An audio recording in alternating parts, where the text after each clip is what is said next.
Good afternoon, ladies and gentlemen, and welcome back to WFR Live TV's coverage of the 2026 Rotax Max Challenge International Trophy from Le Mans. Eric, this is the final afternoon of heat racing. We've only got juniors and seniors now with us, 13 races to go. But in both these classes, not every driver will even make it to tomorrow. So for nearly 50 drivers in seniors and about 15 drivers in juniors, this afternoon is as far as they get. Effectivement, la pression, on monte encore un peu plus cet après-midi pour la catégorie senior et junior, puisque comme vient de l'expliquer Henry, eh bien, certains vont quitter un petit peu le plateau de ce RMCIT ici au Mans, tout simplement parce que demain, on va rentrer à l'issue de cette journée des qualifications, eh bien, dans le schéma des super manches et de la finale. Et évidemment, on va avoir des éliminations progressives. Donc ce soir, il y aura forcément des déçus, des malheureux qui ne pourront pas continuer la course demain, mais c'est ainsi et ça nous promet justement durant ces 13 manches que l'on va avoir cet après-midi, eh bien à mon avis du spectacle, de l'intensité et surtout des rebondissements. Since this circuit was built over a decade ago, it remains one of the best challenges in karting, one of the most popular with all the drivers. Let's have a look at the Circuit International Karting at Le Mans.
Back down on the grid, of course, we've had lunch. Dragos, did you have lunch? Not yet, after the heat. Me too. I'm a little bit nervous. You nervous? Not really. No, we're excited actually. We're not nervous. We're going to go racing again. Few heats this afternoon, 2 or 3? I will have 3 now. You'll have 3. Now, of course, I just wanted to highlight Dragos has been in our big Rotax family now many years, since Micromax. Yeah, I've been here, I think, since 2020. Since 2020. Of course, now stepping up as a rookie into the senior class. Is it tough? Yeah, obviously the field is really tough, but we try to do our best.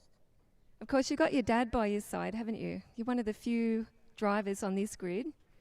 Dad's a mechanic. Yeah, it's good to have him as a mechanic. He has a lot of knowledge and he can also help me. Yeah, he can help you, and I know he's sometimes it goes one way, sometimes it goes another. We've seen you this year also at the RMC Euro Trophy. We've had a little bit of rain, we've had hot sunshine. Dad's still there on the grid, good and bad, but it's nice, really nice partnership and part of the family many years. Yeah, I mean, he enjoys it as well, being my mechanic, so it works pretty well between us. It does work well. We're going to let you go and wish you luck. Thank you so much. racing for Austria or? For Austria, yes. For Austria, okay. Couple of flags there. Hi to Mum at home. Hi. Thank you so much. Okay, so starting lineup, we missed someone on the front row of the grid. Maybe we can find out a little bit more about that. Well, Jen, I can tell you, well, I mean, obviously Paul Grisel in cart number 329, he had that incident with Ruben Moya at the start of the first race today. And it is Grisel who is missing. I wonder if the cart was so badly damaged that they haven't had time to fix it for this race. But there's something to get our teeth stuck into. Paul Grisel, outside front row starter, not on the grid. No, not on the grid. And of course, Harry Freeman will have to maintain his place. Yes. He can't move up. So, yeah, next to Macaulay Bishop. Oh, well, that's nice for Tom Langlois, isn't it? We'll tell you what, we won't put you on a grid, a front row of two.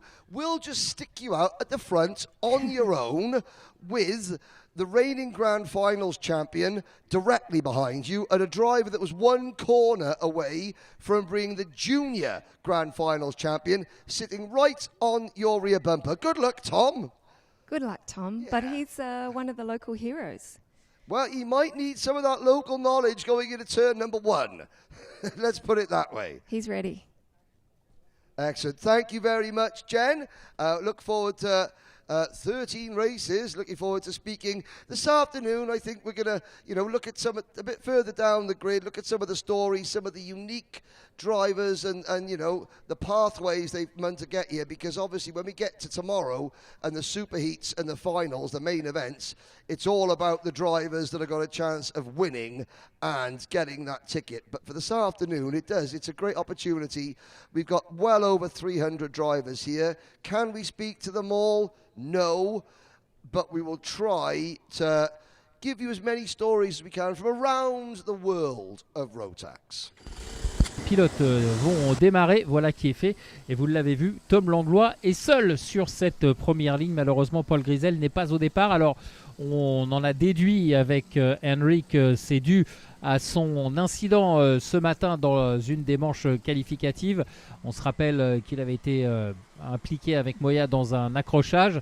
Il avait été arrêté au drapeau noir. Est-ce que son kart était dans un état qui ne permettait pas à son équipe de réparer en temps et en heure pour être présent sur cette grille, ou est-ce qu'il y a une autre notification pour que Paul Grisel ne soit pas présent? En tout cas, c'est un coup dur pour le Français qui performait plutôt bien avant cette manche chaotique de ce matin, qui implique son absence cet après-midi pour le redémarrage des courses qualificatives.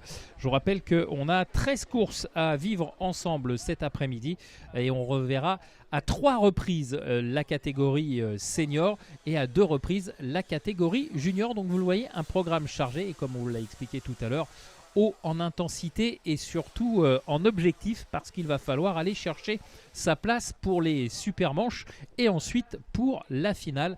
Et comme Henry l'a répété et que je voulais expliquer également, ce soir, il y aura forcément des déçus parce que certains vont quitter, entre guillemets, la scène de ce RMCIT ici au Mans. Allez, le tour de chauffe est quasiment terminé avec Tom Langlois à la baguette pour donner le rythme de ce tour de formation également.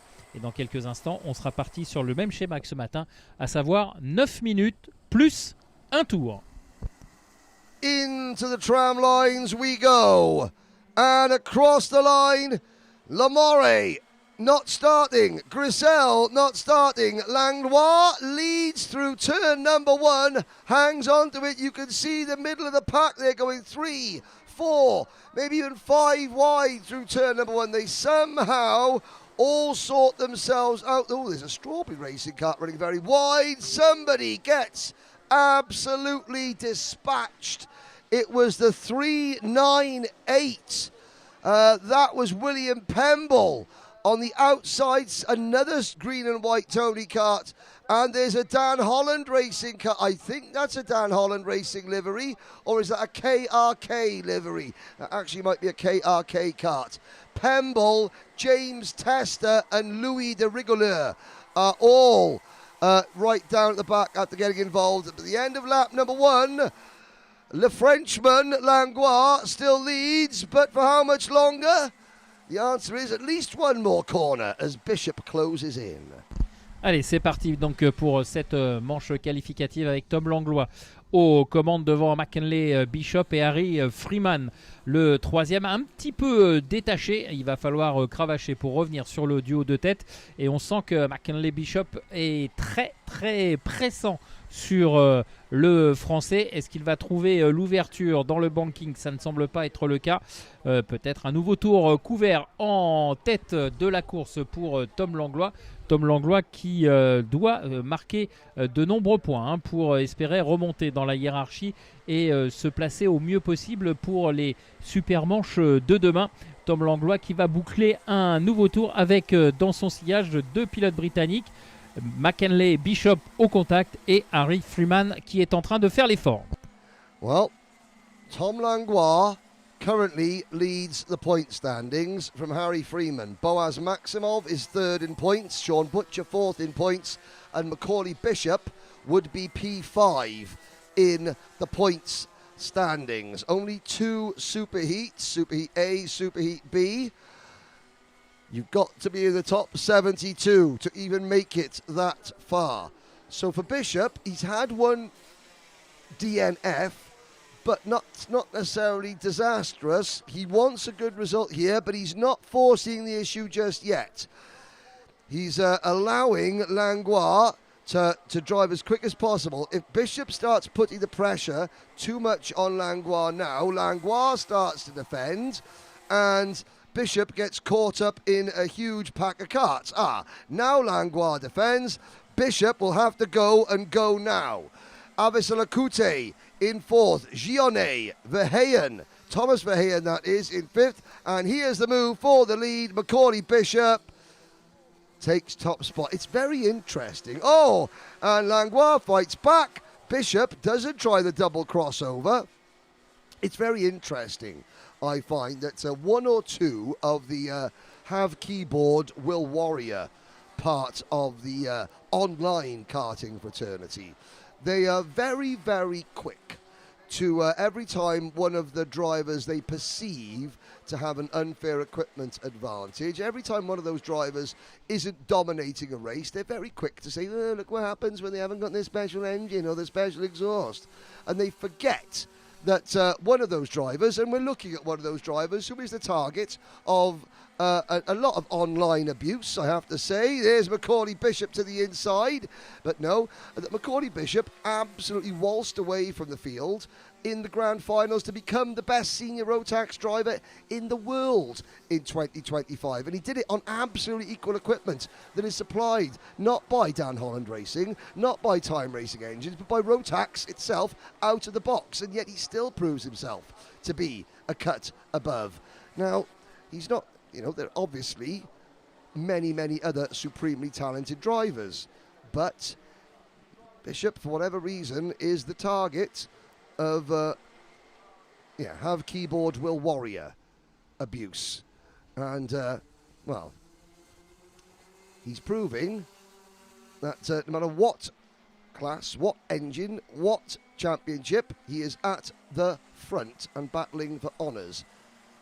Harry Freeman in second place, and I noticed that when he is doing this, those keyboard warriors, they don't populate the online chat so much because they know they're talking absolute, and I'll use my words very carefully here, they're talking absolute poppycock. Allez, la course qui est lancée avec ce duel entre Bishop et Langlois. Tom Langlois qui avait été attaqué par le Britannique. Il a répliqué, il est repassé en tête, mais voilà, derrière, Harry Freeman en a profité pour revenir. Et Harry Freeman qui tente une première attaque là, au freinage du virage du Technopark, ce qui permet à Tom Langlois de s'échapper un petit peu. Bishop qui a repris la 3e position en résistant à Freeman, et à Visilikuite qui est également revenu dans la bagarre.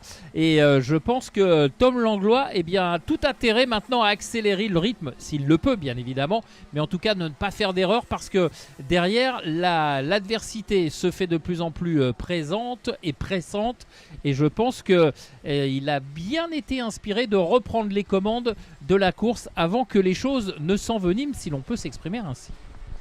Out on to the banking. Langlois, Bishop, Freeman, Avisalakute, the MKC Motorsport team, as always, right at the sharp end. Zendarua, Bas Lammers amongst the list. Oh, black flag, number 327, Gabriel Jimenez Serrano. And I'm looking, well, he wasn't given a technical flag. And of course, so our race director, Manuel Branco, has a choice now this afternoon. He knows he is one of the most experienced race directors in the world of karting. And he knows this afternoon has the potential to go one of two ways. We could be in for an afternoon of some of the best kart racing you will ever see, as drivers strive to even make it to the main event. We could be in for an afternoon where karting doesn't cover itself in glory. However, in race number 1, Paul Grisel is no longer part of the meeting. Now, I don't know why, but I would imagine there was probably something happened in the paddock after the previous heat race, and they've said, you know what, we're not standing for no messing, you're gone. Pack your bags, go home. Here, and I don't know what happened, there was no technical flag, so straight black flag for number 327, because that sends a message to the other 120 drivers in seniors and the 80-odd drivers in juniors that this afternoon will not be a destruction derby. You mess about, you get desperate, and you go home. I looked up and there was a driver in a green and white car kicking their nose cone out. Ça s'est touché. Here we go. Ouais, ça s'est touché entre Freeman, me semble-t-il, et Bishop. En tout cas, Tom Langlois, comme je le disais, a été bien inspiré de s'extraire de ce groupe de tête. Maintenant qu'il est solitaire leader, derrière, c'est un groupe de furieux qui est en train de s'expliquer pour les places d'honneur. Et vous le voyez, on perd du temps, on se ferme les portes. C'est désormais Avisilakute qui est aux commandes de ce groupe de chasse, mais ça bouge à tous les virages et on va rentrer dans on est dans l'avant-dernier tour, puisque lorsque les pilotes vont repasser sur la ligne de chronométrage, le temps officiel sera écoulé et Tom Langlois au final aura peut-être vécu l'une de ses manches qualificatives les plus tranquilles. Regardez l'avance qu'il a, il a quasiment la ligne droite du Technopark d'avance. The clock strikes 0. The next time the karts cross the start-finish line, it'll be the last lap. This is the battle of the second. Bishop, Avisilakute. Behind them in 4th position, is that George Nassar? Nassar, who wasn't very happy earlier on. He said, my overtaking's not there. Here comes Nassar. Around the outside of turn number 1, not quite. Behind Nassar, Gionnet, Lescaille, Freeman, Gilateo, Roban, Jack West and Blake Southern. Bishop now has to hold him up. Oh, he runs wide. Here comes Dragos.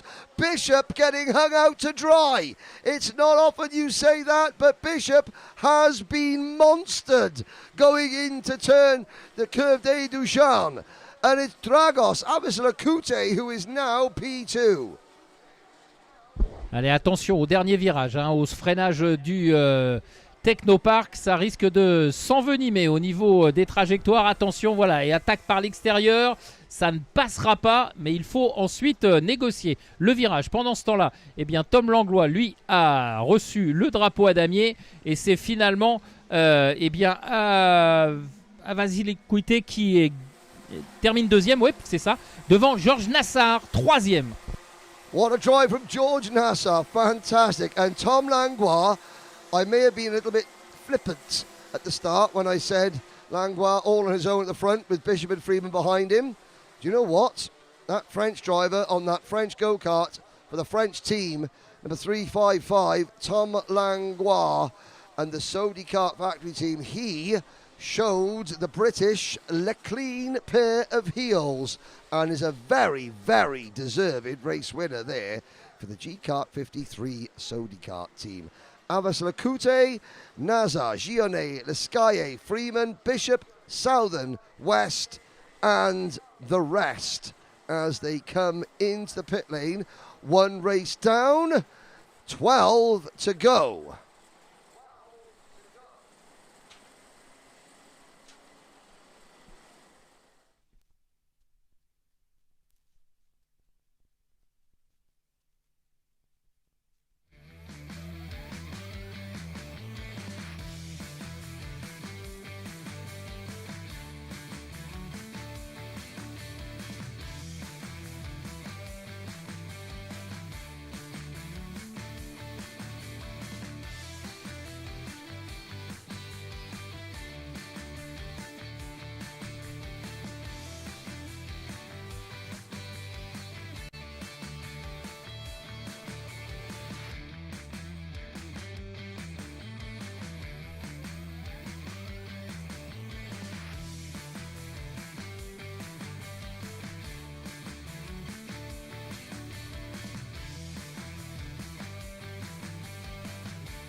Well, there's a look down at the grids. Jen Wade and Sergio Big Guns are there. Jen, have we found somebody to talk to? Looks like we have.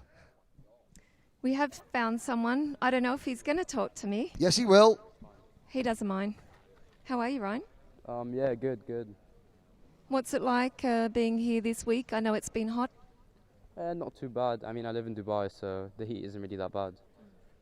Actually, it's not hot here. Yeah, for sure. Yeah. But it's summer there, so it's a great opportunity to come over. What other racing are you doing this year, this season? Just a lot of Rotax bits. I'm probably going to head down and do more in the UK with KR. And yeah, just whatever else pops up. What's the racing been like over there? Actually, we should say hi to all our friends in the Emirates, shouldn't we?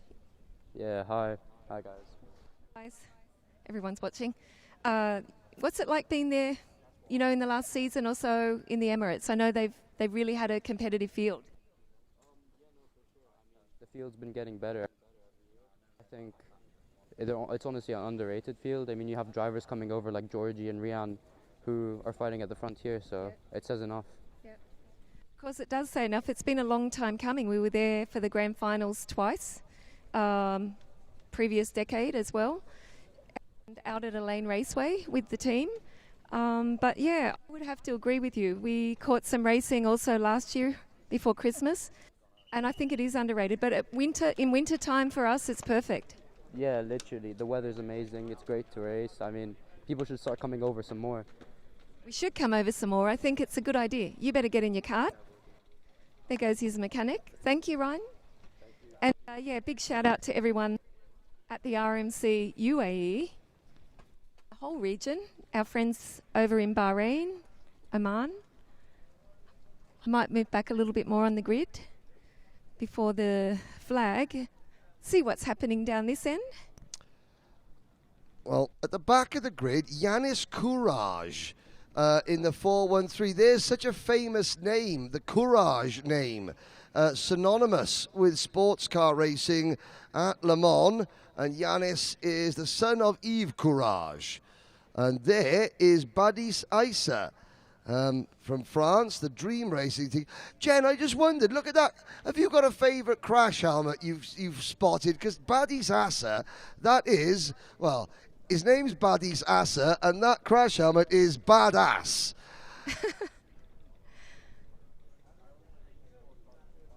Yes, of course, special to be here in Le Mans with Yanis. He hasn't obviously had such a good qualifying, but he's in the race. What's French for you've got to be in it to win it, Eric? I don't know. What is the because in the UK you have this phrase, you know, the national lottery. You've got to be in it to win it. That's the key. So what's French for? If you want to win, you have to firstly be on the grid. Oui, on n'a pas une expression dédiée par rapport à ce que vous expliquez, Henry. We don't have any exact translation about that, but for sure, if you're not in, you're out. So you can do what you want. You'll be sure you will not be winning for sure. Yes, no, for sure. I noticed it was Alfie Littler on our screens in kart number 400 with an Ayrton Senna replica crash helmet.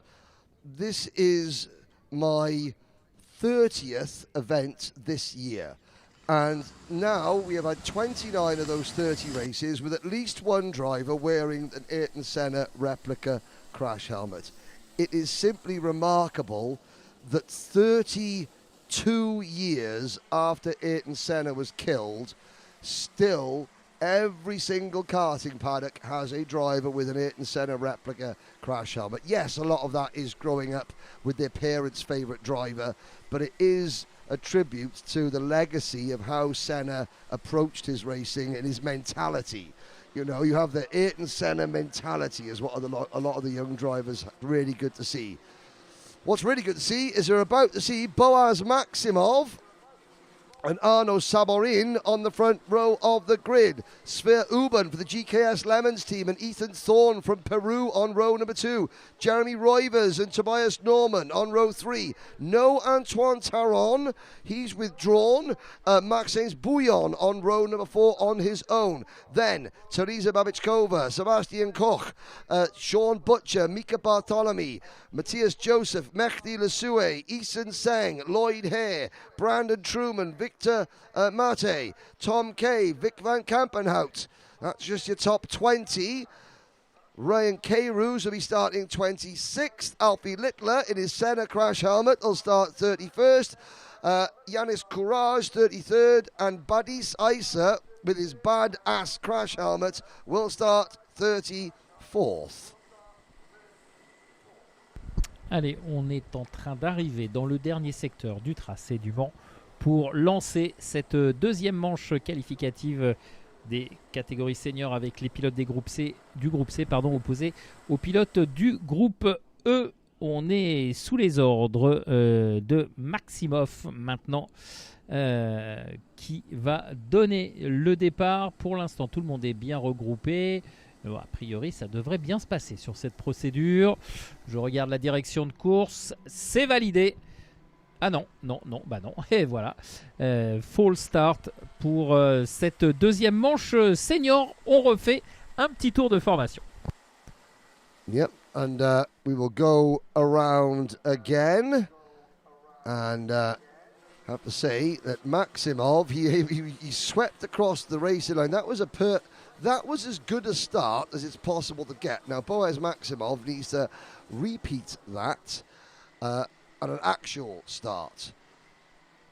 As we look, the 409 kart, that I've got to say, the Cosmic Chassis graphics kit, it just reminds me, ladies and gentlemen, you know the old Converse sneakers, the high-top Converse sneakers with the big star, and they're all, it just looks like one of the boxes that a Converse sneaker trainer used to come in back in the day.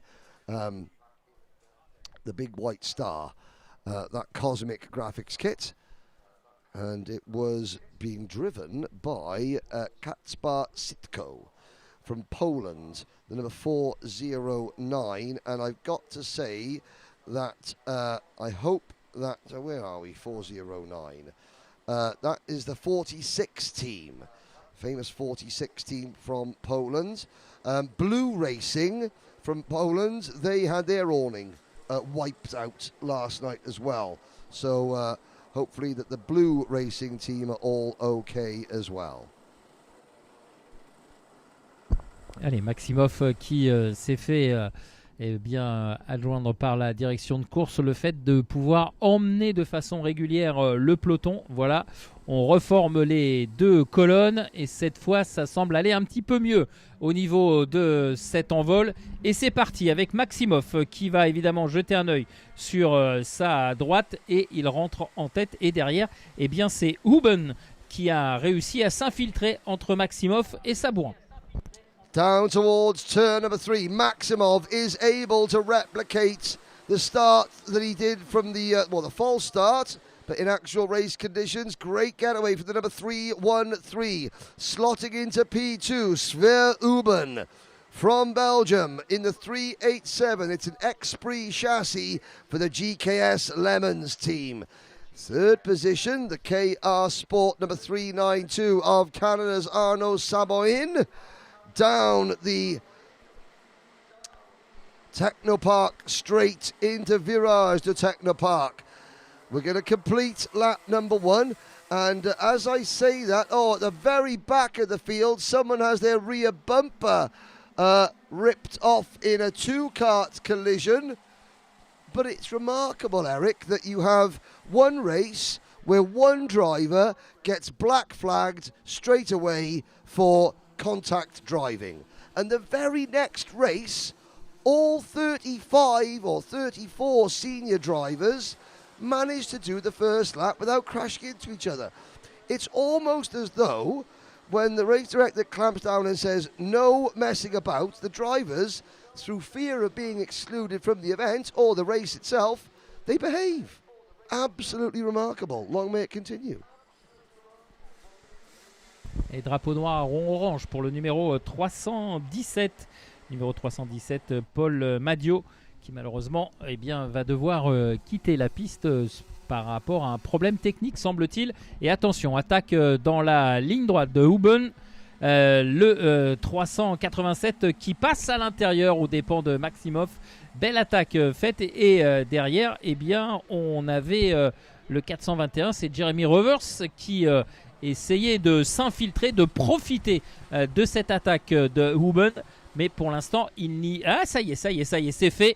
Le 421 Jeremy Revers qui passe en deuxième position. Well, all changed. There is Sver Huben. Great to see the GKS Lemons team at the sharp end.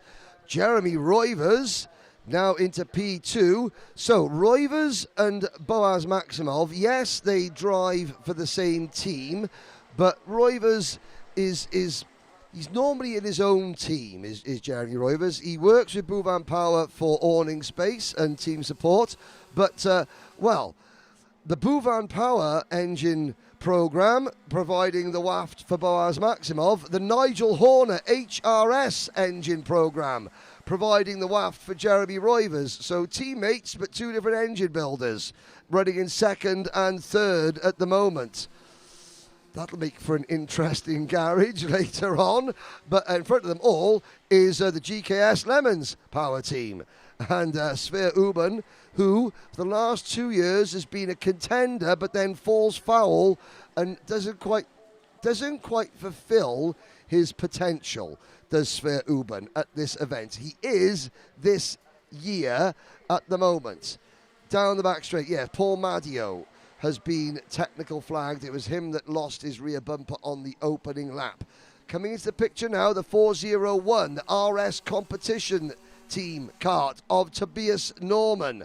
Then it is Sean Butcher and his KR Sport teammate Arno Saborin. So it's GKS Lemons, lead Bouvan, lead RS, KR Sport and KR Sport. Now make that the Bouvan Power HRS engines conglomerate with Spaniard Jeremy Roivers behind the wheel. He's your new race leader. Allez, changement de leader dans ce groupe de tête où vous le voyez, on s'est regroupé et la jonction entre les 6 hommes de tête et le reste du peloton ne devrait pas tarder à être effective sous l'impulsion de Babičková qui est en train de ramener tout le monde sur le groupe de tête. Voilà, la jonction est quasiment faite du côté du virage du Technopark avec ce nouveau passage sur la ligne de chronométrage pour le 421 Jeremy Roivers qui donne le tempo devant Verhoeven et Boaz Maximov. C'est le trio dans l'ordre sur le passage de la ligne de chronométrage et derrière on a Sean Butcher et Tobias Norman. Voilà pour ce groupe de tête avec pour l'instant Arnaud Saborin qui ferme la marche. Ça y est, il s'est intercalé. Mais vous le voyez, on n'est pas loin de retrouver l'ensemble du peloton. Yeah, Sver Uben now has to be very careful. You have seen Roivers go past. You have seen Boaz Maximov go past. You've now seen Sean Butcher go past. Uben down to fourth. He cannot lose his cool. This is the risk now. Uben, and I have to say this is where he's undone himself the last couple of years here. He's now in a great position. Fourth place is still really good. If he starts to overdrive or starts to get a little bit hot under the collar, then fourth can become 24th very quickly. So the 387, Sver Uben, you can see he calms down. He gets back into his rhythm. He's got Tobias Norman, Teresa Babičková, Mehdi Lasue, Lloyd Hare, Maxence Bouillon, Arno Saborin, and the rest right behind him. Uben now in his own head. There's Butcher, who is already closing in on Maximov and Roivers. But Uben has got his own bit of clear air again. He's got time to calm down, to get back into his rhythm and not panic. There is one of the PB karts bouncing over the curb, and that shows you take the curbs wrong here at Le Mans and you are toast. You get the curbs right and it is... I was speaking to a very well-respected driver mechanic, now driver coach, team manager last night. And he said that he believes that Le Mans is one of the best designed kart circuits in the world. As you can see, well, number one, it creates a lot of very, very good racing like you're seeing now. But the point that this very well-respected team manager and coach was saying is that if you hit the curbs right and you get those curbs push you onto the correct racing line where you can put in a lap that is unbelievable. You get the curbs wrong and they really screw you up. And he said that's what makes a good kart circuit. The drivers learn which corners to use well, and you can see Boaz Maximov, perfect example of what I was being told last night. Maximov just gets his line wrong, just puts a wheel on the curb at the wrong point, and bang, he's lost 2 places. Butcher up to second, Uben back to third. Allez, les pilotes qui continuent de s'expliquer, et je pense que Jeremy Roivers a un petit peu vu ce qui s'était passé pour Tom Langlois tout à l'heure dans cette première manche de l'après-midi. Et il a décidé de creuser l'écart parce que derrière, ça s'explique toujours. Désormais, c'est Butcher qui mène la chasse devant Huben et Maximov. On va voir si les choses vont encore évoluer parce que derrière, il y a encore du beau monde avec Babichkova, Laswed, Mehdi Laswed qui revient en 6e position et Tobias Norman désormais 7e. On va voir si le Français Mehdi Laswed est capable d'aller un peu plus haut dans la hiérarchie. Il reste 43 secondes, c'est-à-dire que nous sommes rentrés dans les 2 derniers tours. Yep, 35 seconds to go. So next time by, Jeremy Roivers will see the last lap. He leads by 1 second. I have to say, Roivers needs a good result because, of course, he's had 2 accidents so far. Needs a good result. I'm not saying he won't make the super heats. He is still in, the top 72. But if he has got any chances of winning, any thoughts of winning, he has to have a perfect afternoon from here on in.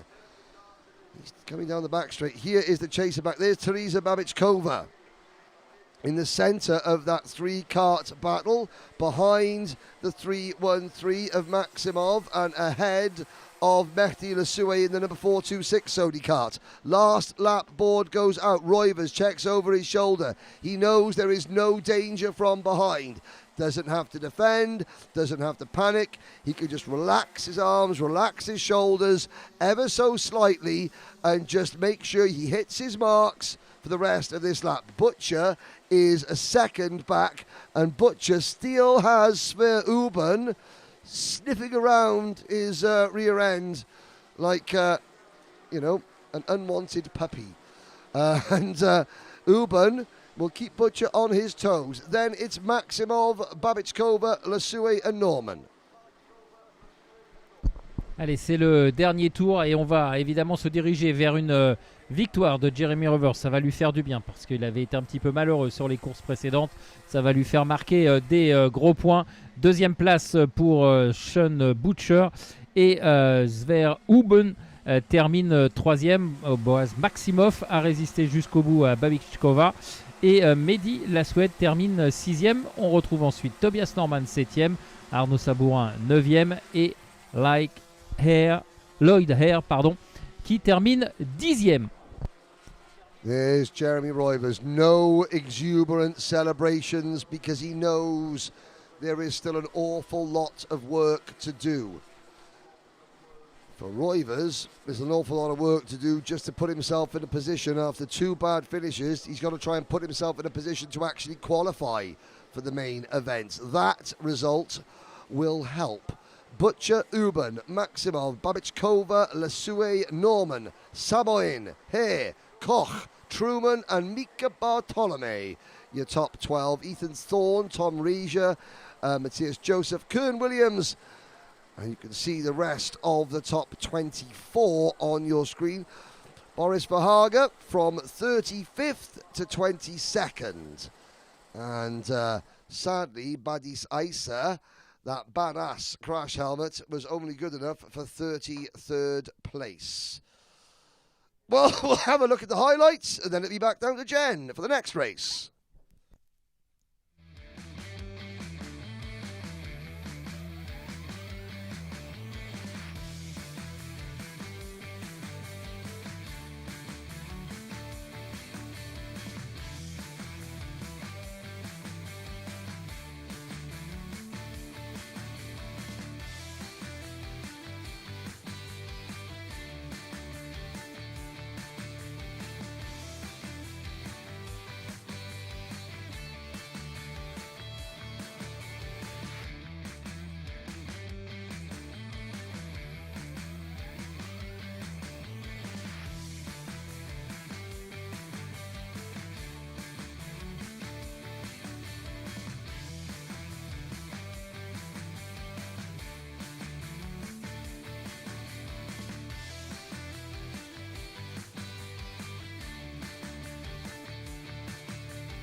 Alrighty, in amongst the mechanics, but quick word with this young lady. Pole position last year in juniors.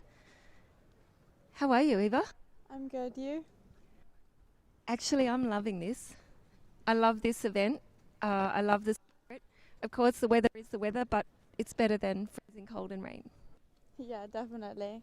Definitely. Now tell me the step up to seniors. Not so easy, but you're pushing. Yeah, the track position, you only get 2 laps, so it wasn't the greatest, and I'm back here now. Because last year we had a bit of fun, and of course you were fast. You know the track, you love the track. And normally racing in the UK, it's the same. Some of the drivers on the grid, tough, good drivers, lots of experience here. Bigger grid, there's 126 drivers, so you need to make sure you're in the top 10 just to even make the final. And it's difficult when you haven't got the best quali. And how much is teamwork important for you? Very, very. You don't want people going back in on you after just overtaking them. But So looks like we've got to get off the grid. Anyone you want to say hi to that might be at home? yeah, all my family. Or your family, you're here? Oh, I've got my parents here with me and my brother. Okay, but everyone else that's watching, hi from Eva Morris, and great to see you. Teresa just out there, and some of the other girls are doing a good job, so really nice to see. Yeah, definitely. Keep pushing. Eva Morris.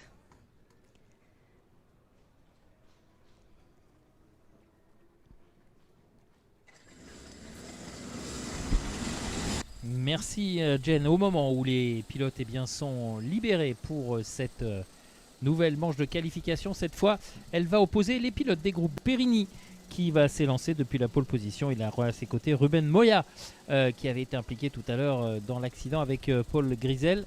Paul Grisel, lui, donc on a eu confirmation, a été exclu du reste du week-end. Paul Grisel, donc suite à cette manœuvre au départ où on avait vu les 2 karts se percuter latéralement, heureusement, mais ça n'avait pas empêché Paul Grisel de partir dans l'herbe sur le côté de la piste, et du coup la direction de course a jugé que cette manœuvre méritait purement et simplement l'exclusion pour le reste du week-end concernant Paul Grisel. Donc Ruben Moya est sur la première ligne. Derrière Simon Périni, on va retrouver Elio Gilter et Leon Asti.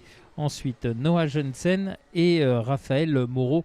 Voilà pour les 3 premières lignes au moment où les pilotes dans la ligne droite du Technopark sont en train de reformer le peloton de cette nouvelle manche de qualification. On vous rappelle, on est toujours dans la catégorie senior.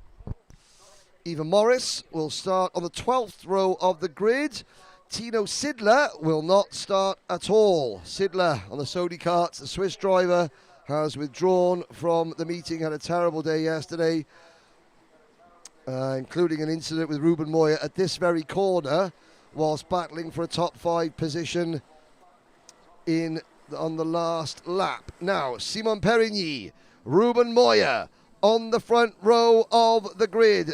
Elio Gilter, Leon Hasty on row number 2, Janssen and Moreau. Great to see Noah Janssen back in the kart after that accident yesterday. And they come to the line and they don't go racing. Well, to be fair, Simon Perigny, he got his foot down way too early there. However, he was thinking, and I won't do the falsetto French accent, but he was thinking, race number 1 this morning, there was a Frenchman on pole position and Ruben Moya on the outside of row number 1, and look what happened there. So I am going to try and get as far away from Moya on the start line as possible. Red flag being brought out. Red flag being brought out for reasons at the moment unknown to us. I'm looking down. Now there is a reason for this. I don't know what it is, but there will be a reason. Unless, of course, there's a slight issue with technology and the red flag lights have come on, but they shouldn't have. I don't. We'll have to wait and see. But at the moment, the drivers are still rolling. The marshals have not got their red flags out. Which, okay, now we're back. That was a technology problem. We had the false start. The drivers, now the drivers are quite spread out. They're going to have to close back in. You can see the lights on the gantry are back to normal. Just want to see if we are aware. Well, yes. They want to keep everyone on their toes. Are you sleeping? No, we are not sleeping. No, we noticed, I promise. Right, take 2. Deuxième départ, Simon Perigny aux commandes et cette fois, c'est validé. Alors, on va voir ce que ça va donner avec Ruben Moya. Non, là, cette fois, ça passe sans encombre. Moya qui reste à l'extérieur et qui va certainement pouvoir conserver sa deuxième position et qui attaque tout de suite le pilote espagnol. À 3 de front, là, dans ce virage du côté des 2 arbres. C'est chaud. Et je crois que c'est Elio Gilter, me semble-t-il. Ouais, je suis pas certain. Je pense que ou c'est Leon Nasty. Is that Rafael Moreau that's come through into the race lead? Ruben Moya put a great move on Simon Perigny going into turn number 3. Then they both ran a little bit wide, and I think that is the SF Autotech machine of number 326 Rafael Moreau, who has the race lead. It is the SF Automatech driver. Oh, there is... whoa. Yeah, the 381 on the outside. Good avoidance there for number 381, Noah Janssen. It has cost him a lot of speed, but it is Moreau leading Moya. Here comes the Spaniard, Ruben Moya, with Leon Hasty in hot pursuit. Ouais, Raphaël Moreau qui finalement a surpris tout le monde en partant de la 6e position. Il a réussi dans un trou de souris à passer à l'intérieur juste avant l'enchaînement du double droite des 2 arbres. Et de fait, c'est lui désormais qui est aux commandes devant Ruben Moya, Leon Nasty. Austin Lee est 4e et Simon Perigny, le poleman, est pour l'instant isolé en 4e position. Moya, oh, what a move! Ruben Moya overshoots it though. I mean, there's late braking and then there's almost not braking at all. Moya braked as late as he did and couldn't quite get the kart slowed down.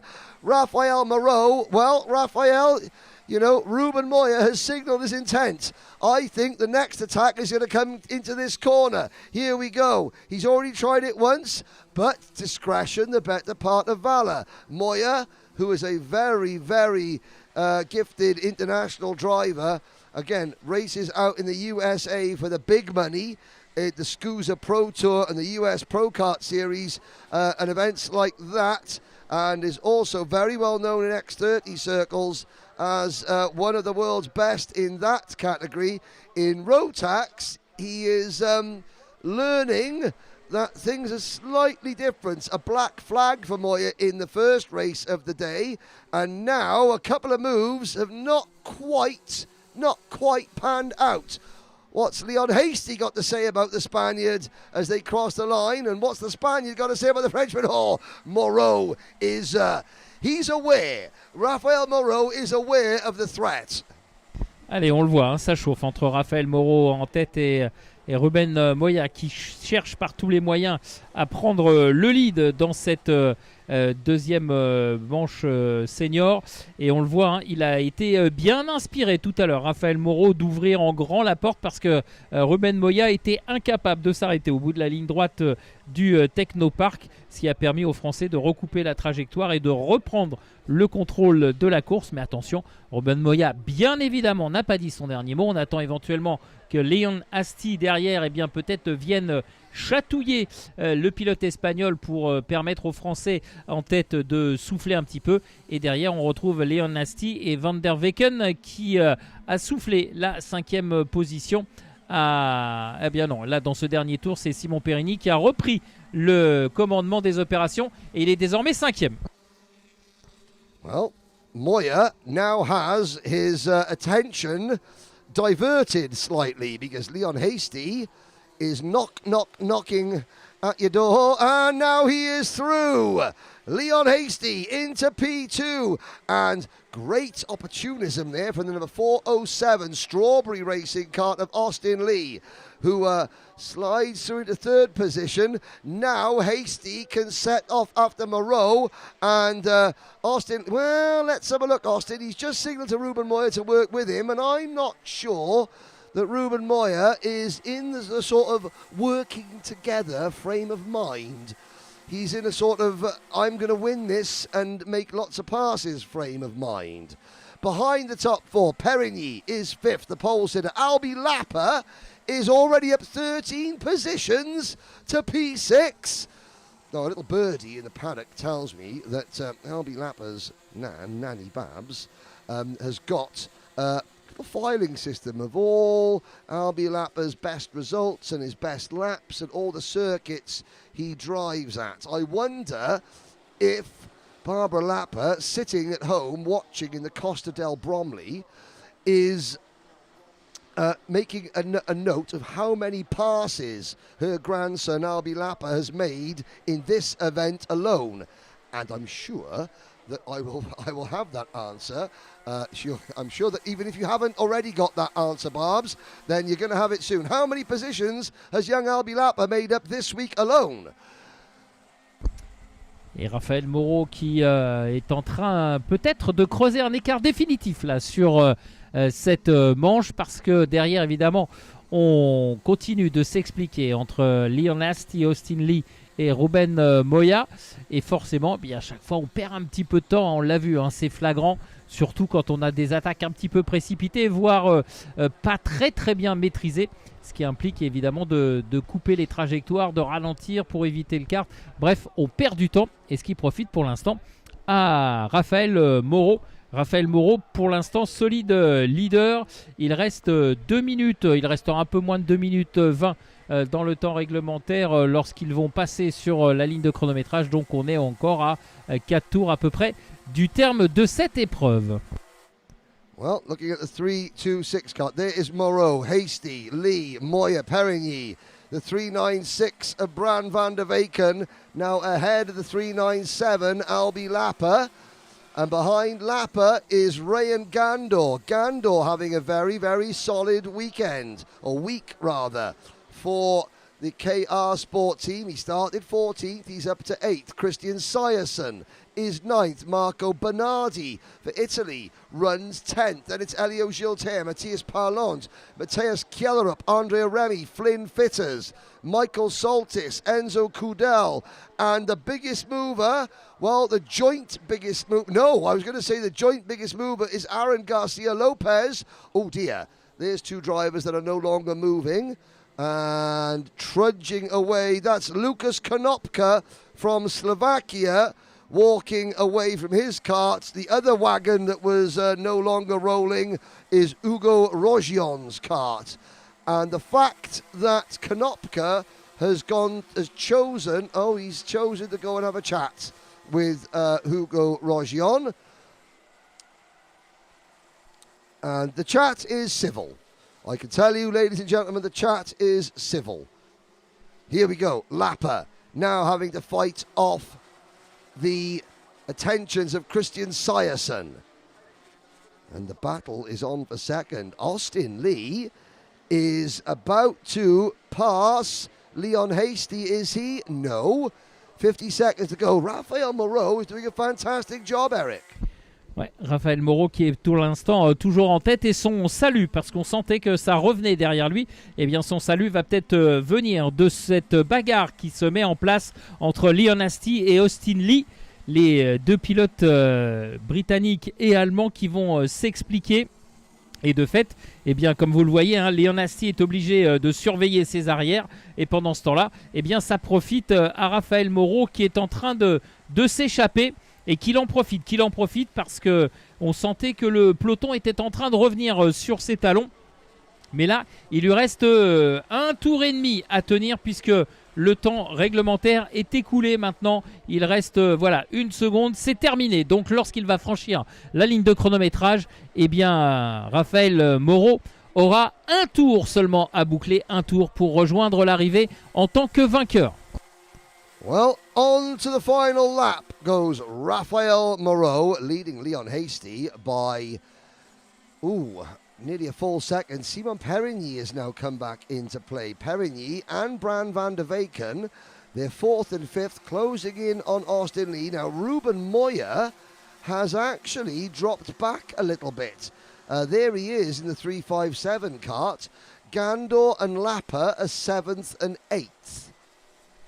Lapper under pressure from Christian Syerson, and Syerson has just gone purple through sector number 1. Here is the battle, and Rayan Gandor makes the move on Ruben Moyer. Gandor's going 2 for the price of 1.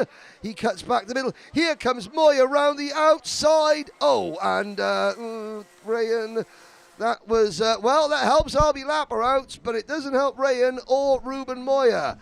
And there may be, or it doesn't help Bran van der Weyken either, who punches his steering wheel as he crosses the finish line. But Raphael Moreau, great drive. Leon Hasty second, Austin Lee third, Simon Perigny in 4th place. Voilà, c'est donc ainsi que s'achève cette manche qualificative pour les pilotes des groupes B et F qui étaient opposés, avec cette victoire de Raphaël Moreau. Il est parti au bon moment, il s'est mis à l'abri et il a pu rejoindre l'arrivée sans encombre avec Léon Hasty en 2e position et Austin Lee 3e. Simon Perigny qui s'est lancé de la pole position après avoir été un petit peu malmené, s'est bien repris et il termine 4e de cette manche qualificative. As you look, Gandor eventually finishes behind Lapper in 6th position with Syerson, Moyer, van der Weyken and Elio Gilter rounding out your top 10.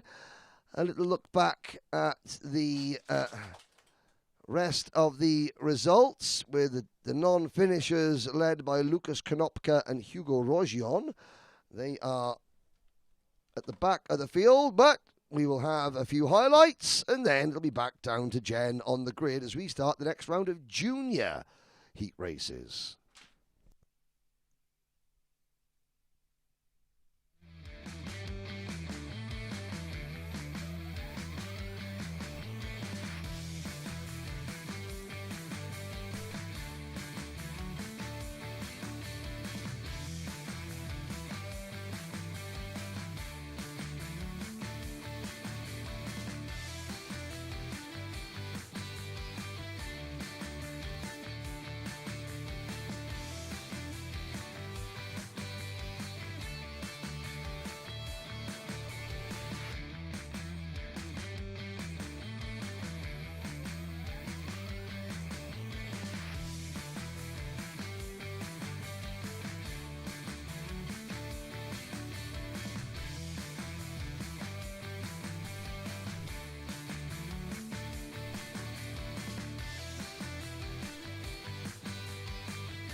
Alrighty, so we're going to do a quick run up the grid and say hi to a few people. Mick Clinkers, how are you?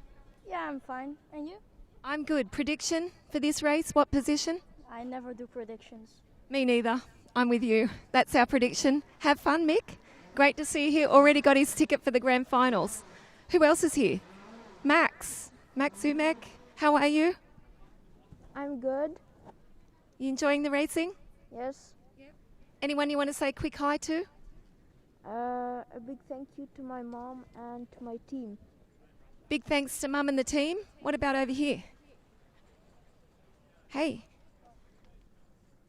How are you? Anyone you...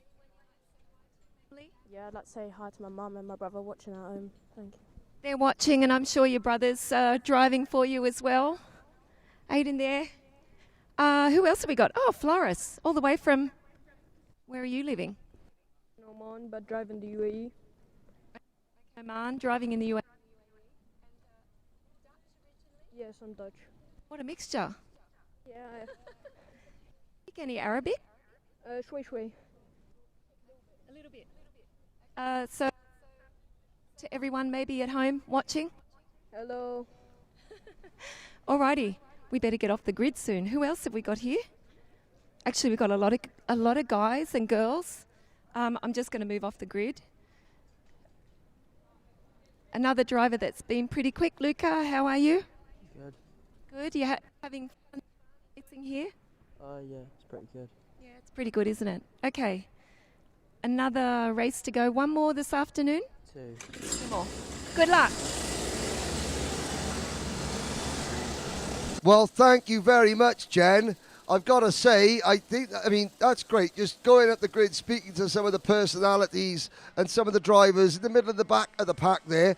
But how many sports do you get an interview just as you're starting your engine, or like in football? Are they interviewing the players just before kick-off? No. In karting, well, doesn't matter where it is, the drivers put up with the interviews, they accept, and they're very, very professional about it. That's excellent work. Thank you very much, Jen. Here we go. Finley Lines and Riley Murrow on row number 1. Sebastian Clark and Mahus Masinas on row number 2. Now, I was looking down, and there's an awful lot of Mojo rubber that is on the side pods of some of these karts. Sometimes they scuff up the digits on the side of the kart, the race numbers. So if anyone's got any numbers, that'd be great. As we watch Finley Lines and Riley Murrow on row number 1. We watch Sebastian Clark and Mahus Masinas on row number 2. We watch Rares Pascu and Mikhail Grantins on row 3. Kimmy May and Philip Hansler on row 4. Nolan Michaud, Ryan White, row 5. Then it's Holmes Ballack and Mathieu Andre, Joao Marie Pereira, Thomas Jackson, and the rest. McClinkers, 34th at the back. We move through. Virage de Grandstand. There is the 238 kart. Matej Mondracek at the back of the field. Lights are out. We're off and racing into turn number 1. Finley Lines makes the move and gets through turn number 1 without any challenges. I was going to say, sorry, makes the move. Sebastian Clark makes the move on Riley Murrow to grab second going through turn number 1. So it's a KR Sport 1-2. With Murrow in third. Then Dan Holland Racing number 235 of Rares Pascu in fourth position. Masinas in that black crash helmet, black race suit with the very distinctive Lithuanian flag colours down the front of the suit and on the sleeves, the green, the yellow and the red of Lithuania. He is in fifth position behind the top 5. As they cross the line to complete lap number 1, we have Mikhail Grantins, Ryan White. Ryan White, who's Nan Wendy, is looking a bit better for Ryan after, first when this is Wendy's first time, she's not really at Ryan's racing. So Wendy is cheering Ryan on. He's up to 7th and he's just gone purple through sector number 1. Kitty May, Thomas Jackson, Luca Holmes, Ballack are all in the top 10. But you're looking at Murrow holding off Massinas at the moment, and that is allowing the top 3 to break away ever so slightly. Finley Lines has got another fantastic lead early on with Clark, Pascu, Murrow, Massinas, Grantins, White, May, Jackson and Holmes Ballack. The rest of the top 10. It's been, Eric, another remarkably clean, well-behaved start from our junior Rotax drivers. That's right, ladies and gentlemen. I use the word clean, well-behaved and junior Rotax drivers in the same sentence. What a time to be alive, he says as Ryan White gets smashed to the side of the track. Ah. Allez, c'est bien parti, effectivement, et un bon départ propre et limpide, et avec eh bien, la position de pointe qui a été conservée par Finley Lines devant Sébastien Clark pour l'instant, et derrière Pascu, Riley Muro que l'on a vu tout à l'heure s'imposer, eh bien, est en 4e position avec Ryan White et Massinas. C'est parti sur des bonnes bases, c'est propre, mais et à mon avis il va y avoir encore un peu de bagarre parce que rien n'est fait pour l'instant. On peut s'attendre à des rebondissements. Il reste encore plus de 6 minutes à parcourir, plus un tour. Donc on va certainement assister, peut-être, j'espère, en tout cas à un regroupement en haut de la hiérarchie. Tout le monde est lancé à la poursuite de Finley Lines.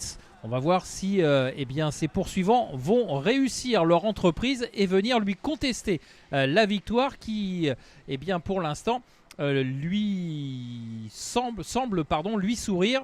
On n'en est encore pas là, mais il a fait le plus gros du boulot, à savoir garder sa pole position et creuser un petit écart, ce qui eh bien, va obliger ses concurrents directs à forcer leur talent pour revenir sur le leader.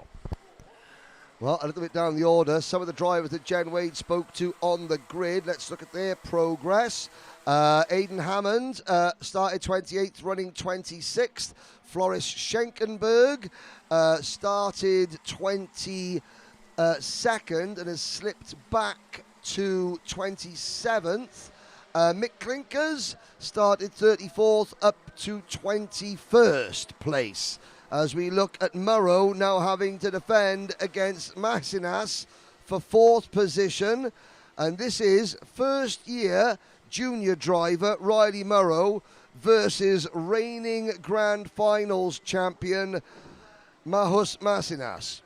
It's also Sam Pollitt Racing versus KR Sport, which is, always interesting to pit the rival British teams against one another, just, for what's and giggles. And Riley Murrow, though, he's showing, okay, Mr. Grand Finals champion, have that inside line, I'll do the crossover and get you back. Up at the front, though. Superbe.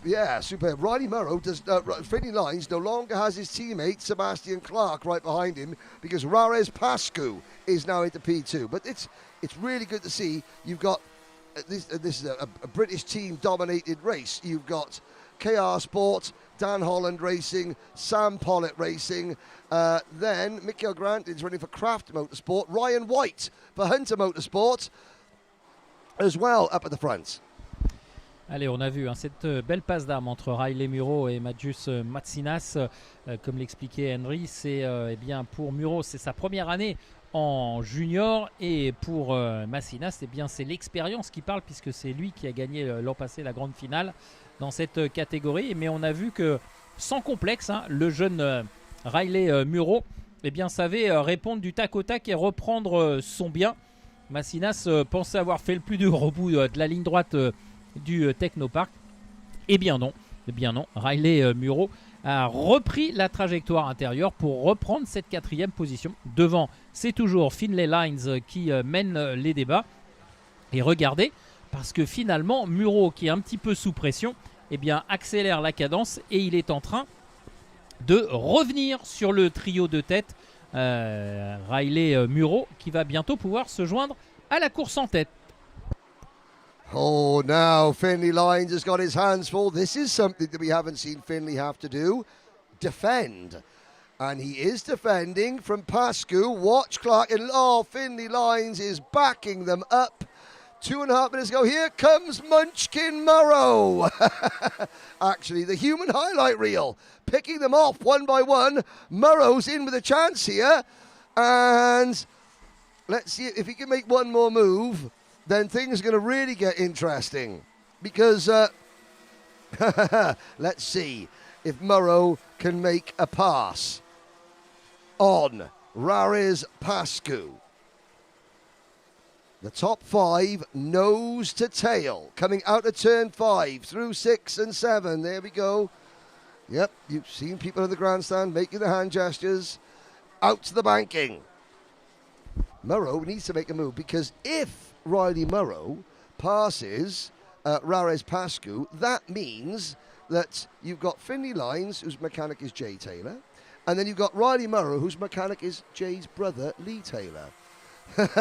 So it won't be just a battle between two drivers, it'll be a battle between two mechanics and two brothers. Here we go. First of all, Morrow's got to make the move on Pascu, and Pascu will not make it easy.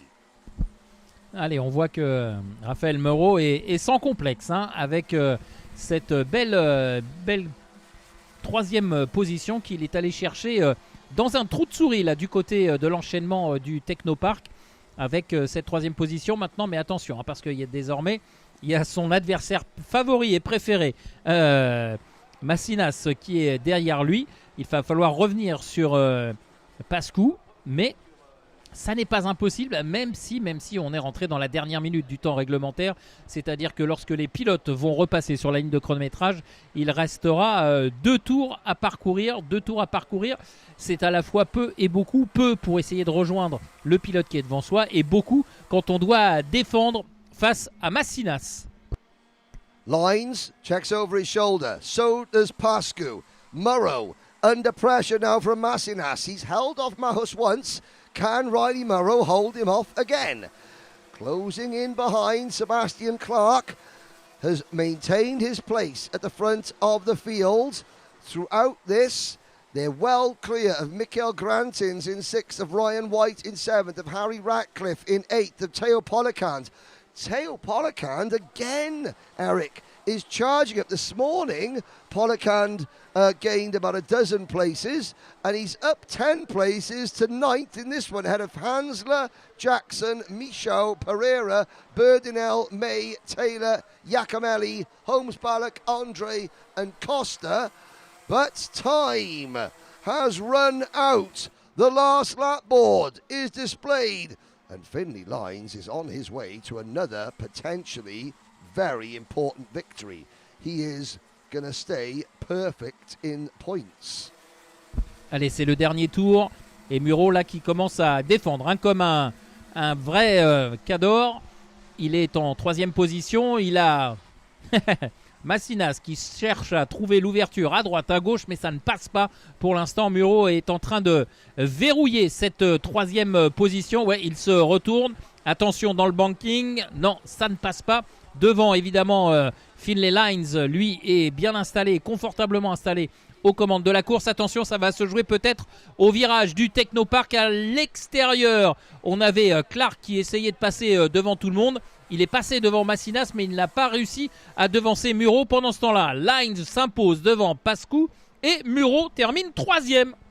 Morrow takes 3rd, and with a slim shady around the outside of the virage to Technopark on the last lap, Sebastian Clark passes reigning Grand Final Junior Rotax champion Mahus Massinas for P4, and somewhere an English bucket hat is thrown high in the air from Sebastian Clark's mechanic Aaron Yo in celebration. Mikael Grantins should be celebrating P6 for the Norwegians, although Mikael driving the number 268 kart, and that is for Craft Motorsport. Ryan White for the Hunter Motorsport team, a great result, the 7. Teo Polakand for Dream Racing, well done Teo, up into 8th place, with Harry Ratcliffe and Philip Hansler rounding out your top 10. You can look down the order. Mick Clinkers made it up from 34 to 21.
Portuguese team.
Algeria is represented this weekend.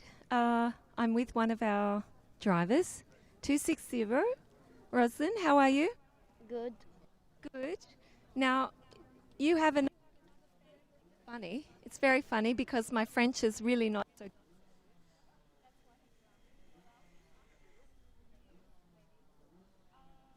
About being here in Le Mans, your family.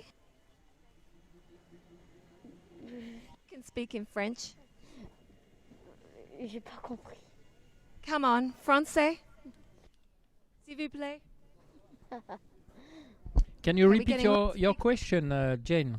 I will It's a good translate. thing, isn't it? What about if I go and see our Danish friend over there? Say hi to everyone at home. Voilà. Est-ce que tu veux dire bonjour à tout le monde?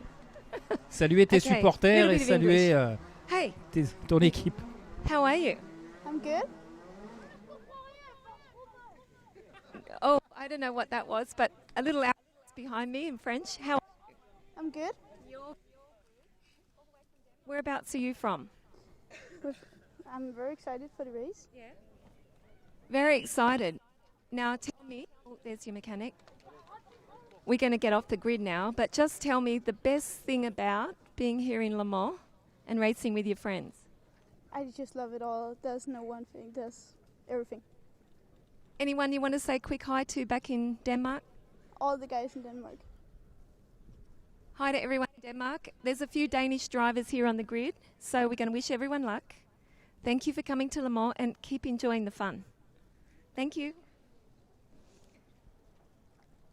Thank you, Henry and Eric. Thank you, Jane. Merci, Jane.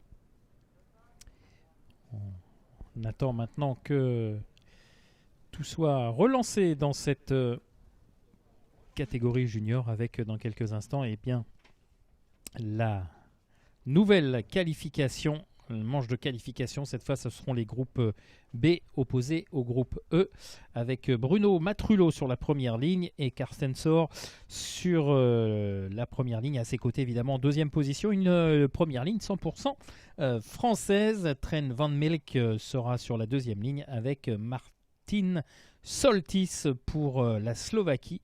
Maxence Leblé et Louis Radcliffe seront sur la troisième ligne. William Nelson, Marcel Popacoul, Siedel, Sankey, Gonzalez, Charles Ural, Reed, Loris Perron, Huard, Le Cuiro, Marcel, Kiel, Moonen, Smith, Walker, Cormac, the farmer. Who is the farmer, John? The farmer is your 2025 Minimax, as it says here, Grand Finals champion, Tom Reed, whose family run a farm. And Tom apparently helps out on the farm. Not quite sure how much, but does help out on the farm. But yeah, the farmer, Tom Reed.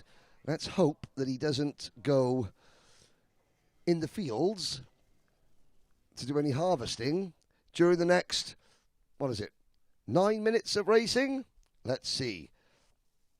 There's a lot of very strong drivers dotted up and down the field. I mean, Josh Cormack is a race winner. There is Ralph Rakaitis, and that, I believe, must be my new favourite crash helmet. It's a South Park crash helmet. Oh my God! It's a South Park rock and roll crash helmet. Excellent work from Thule Motorsports, Ralph Rakaitis. That's what we want to see. Ooh, that helmet versus Badis Ice's black, gold, wingtip feathers helmet. Ooh, that's going to be a tough one to decide. Matrullo and Sewer on row 1. Van Melk and Soltis row 2. Leblay and Ratcliffe row 3. Nielsen and Popacool row 4. Seidel and Miyazaki on row 5. Gonzalez and Ural, Reed, Perron, and the rest. Now, earlier on, I was making slight fun of Cato Adams watching Marcel Popacool at home. And Cato, he survived the Irish wedding and was already on his way from Ireland to Oxfordshire in the UK for this weekend's Shennington Super Prix, which starts tomorrow and will conclude on Sunday. And yes, there's over 300 drivers plus about 50 historics there. So busy, busy, busy. I know there are some people in this paddock who are both on track and the officials who leave here on Saturday and are at Shennington on Sunday. Karting never, ever stops. Matrullo and Sewer on row 1. Allez, on aborde le dernier virage avant la ligne droite. Voilà la direction de course qui fait signe qu'il faut calmer un petit peu le rythme pour Bruno Matrullo. Et c'est parti avec un bon départ du poleman qui regarde évidemment sur sa droite pour voir où est son adversaire direct, à savoir Carsten Sor. Oh là, ouais, les deux pilotes de la première ligne qui ont été touchés par un troisième pilote. C'est le numéro 243 par Martin Soltis, le pilote slovène qui, malheureusement, a poussé les deux pilotes, les deux Français de la première ligne. Et ces deux pilotes qui sont repartis, malheureusement, attardés dans le milieu du peloton. Tout est à refaire. Donc, pour Bruno Matrullo et Carsten Sor, on va voir qui en a profité. Mais ça nous promet une remontée assez improbable de la part de Matrullo et Sor qui vont devoir cravacher maintenant pour retrouver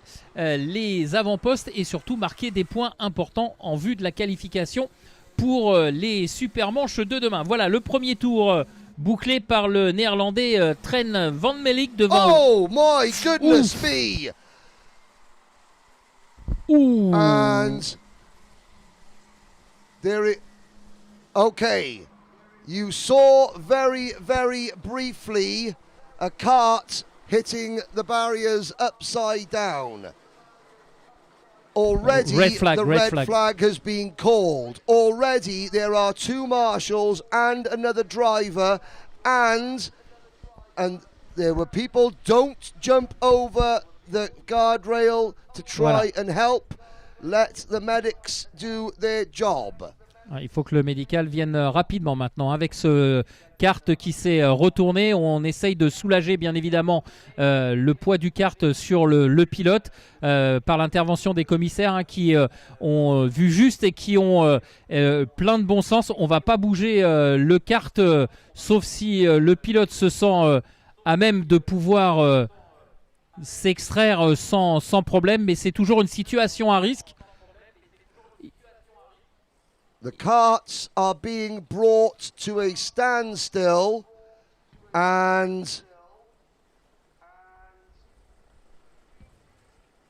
Voilà, le pilote qui reste au sol, mais cette situation, c'est pas la situation idéale et il faut vraiment maintenant que le service médical arrive promptement. okay. Ralph Rakayatis and Maya Ben-Hamza have crashed coming through grandstand curve. Maya Ben-Hamza's cart was upside down with her in it as it hit the wall.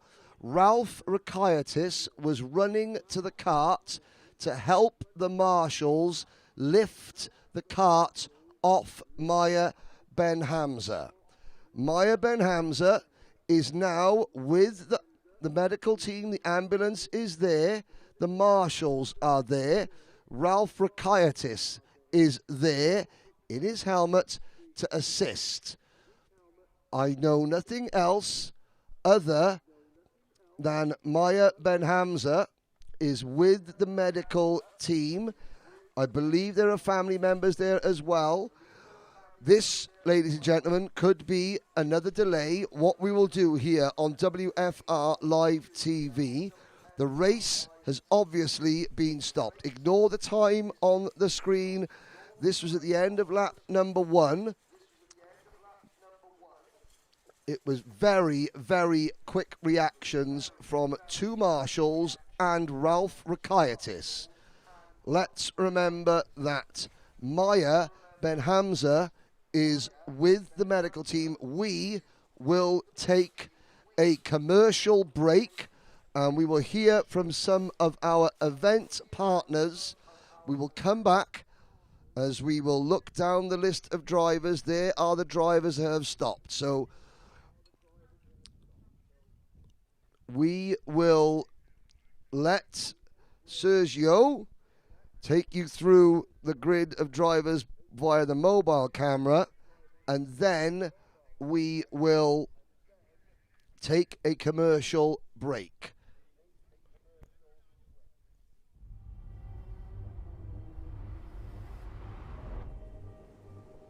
Why do you come here? Is this your career? Or is it all about fun? A chance to get away and leave it all behind?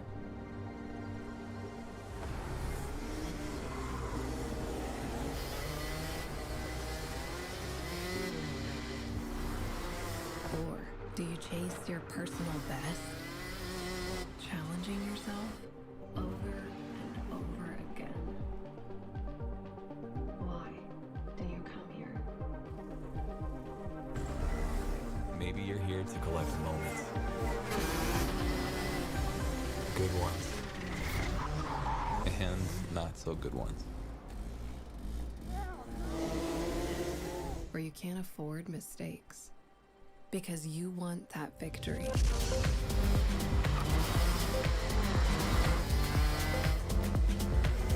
It's all about this one moment when the hard work finally pays off.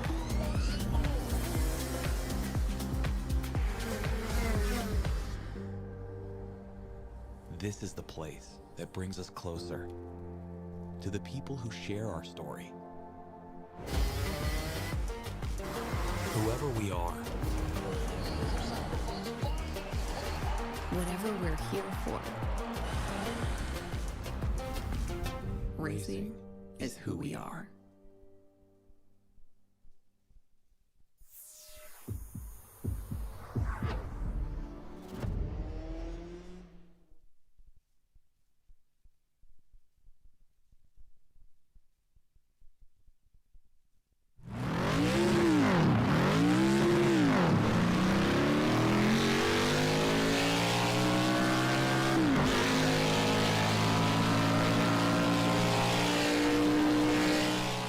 Every team has an identity.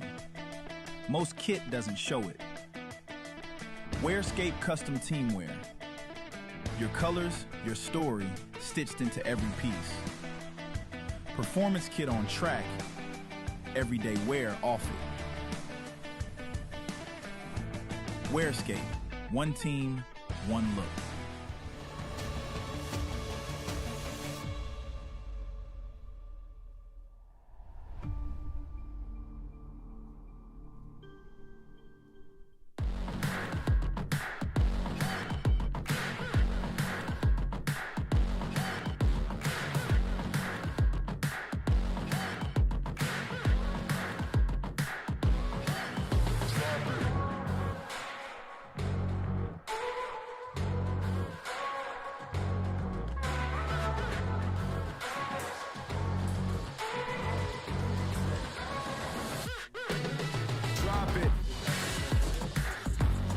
Voilà, les services médicaux sont intervenus.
Why do you come here? Is this your career? Or is it all about fun? A chance to get away and leave it all behind?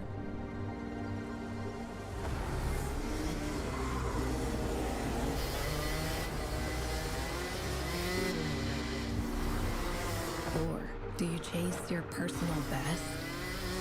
Challenging yourself over and over again. Why do you come here? Maybe you're here to collect moments. Good ones. And not so good ones. Or you can't afford mistakes because you want that victory.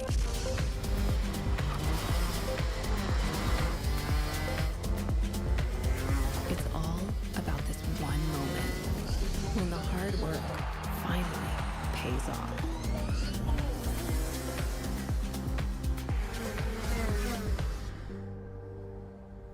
This is the place that brings us closer to the people who share our story. Whoever we are. Whatever we're here for.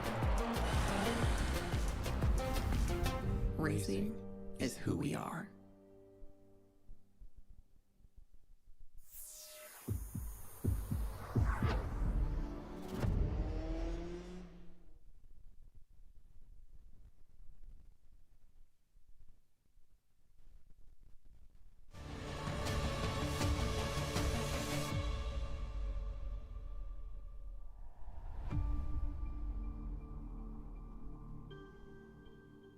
Every team has an identity. Most kit doesn't show it. Wearscape Custom Teamwear. Your colors, your story, stitched into every piece. Performance kit on track, everyday wear off it. Wearscape, one team, one look.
Welcome back, ladies and gentlemen. You can see the drivers being moved from their initial parking spot under the red flag to the starting grid, where we will have a full 9 minute plus 1 lap restart with drivers all permitted back into their original grid positions.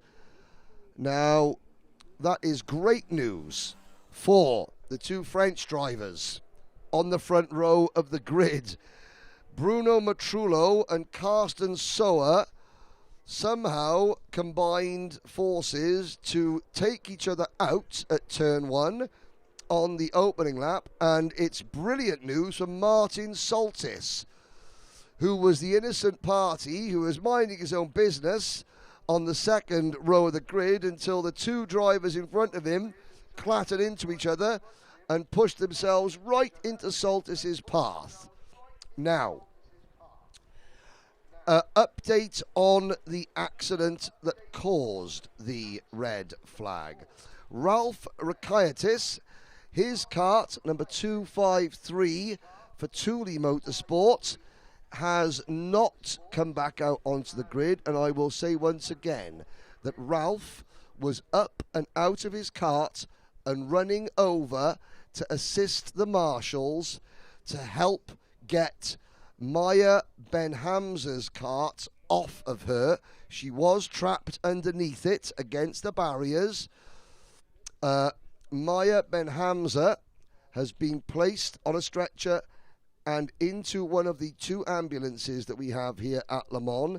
She will be taken back to the medical tent for further evaluation, and then whether she is taken to a local hospital or is released at the circuit, we will tell you that when we know. But Eric, we don't know anything at the moment. That is all we know.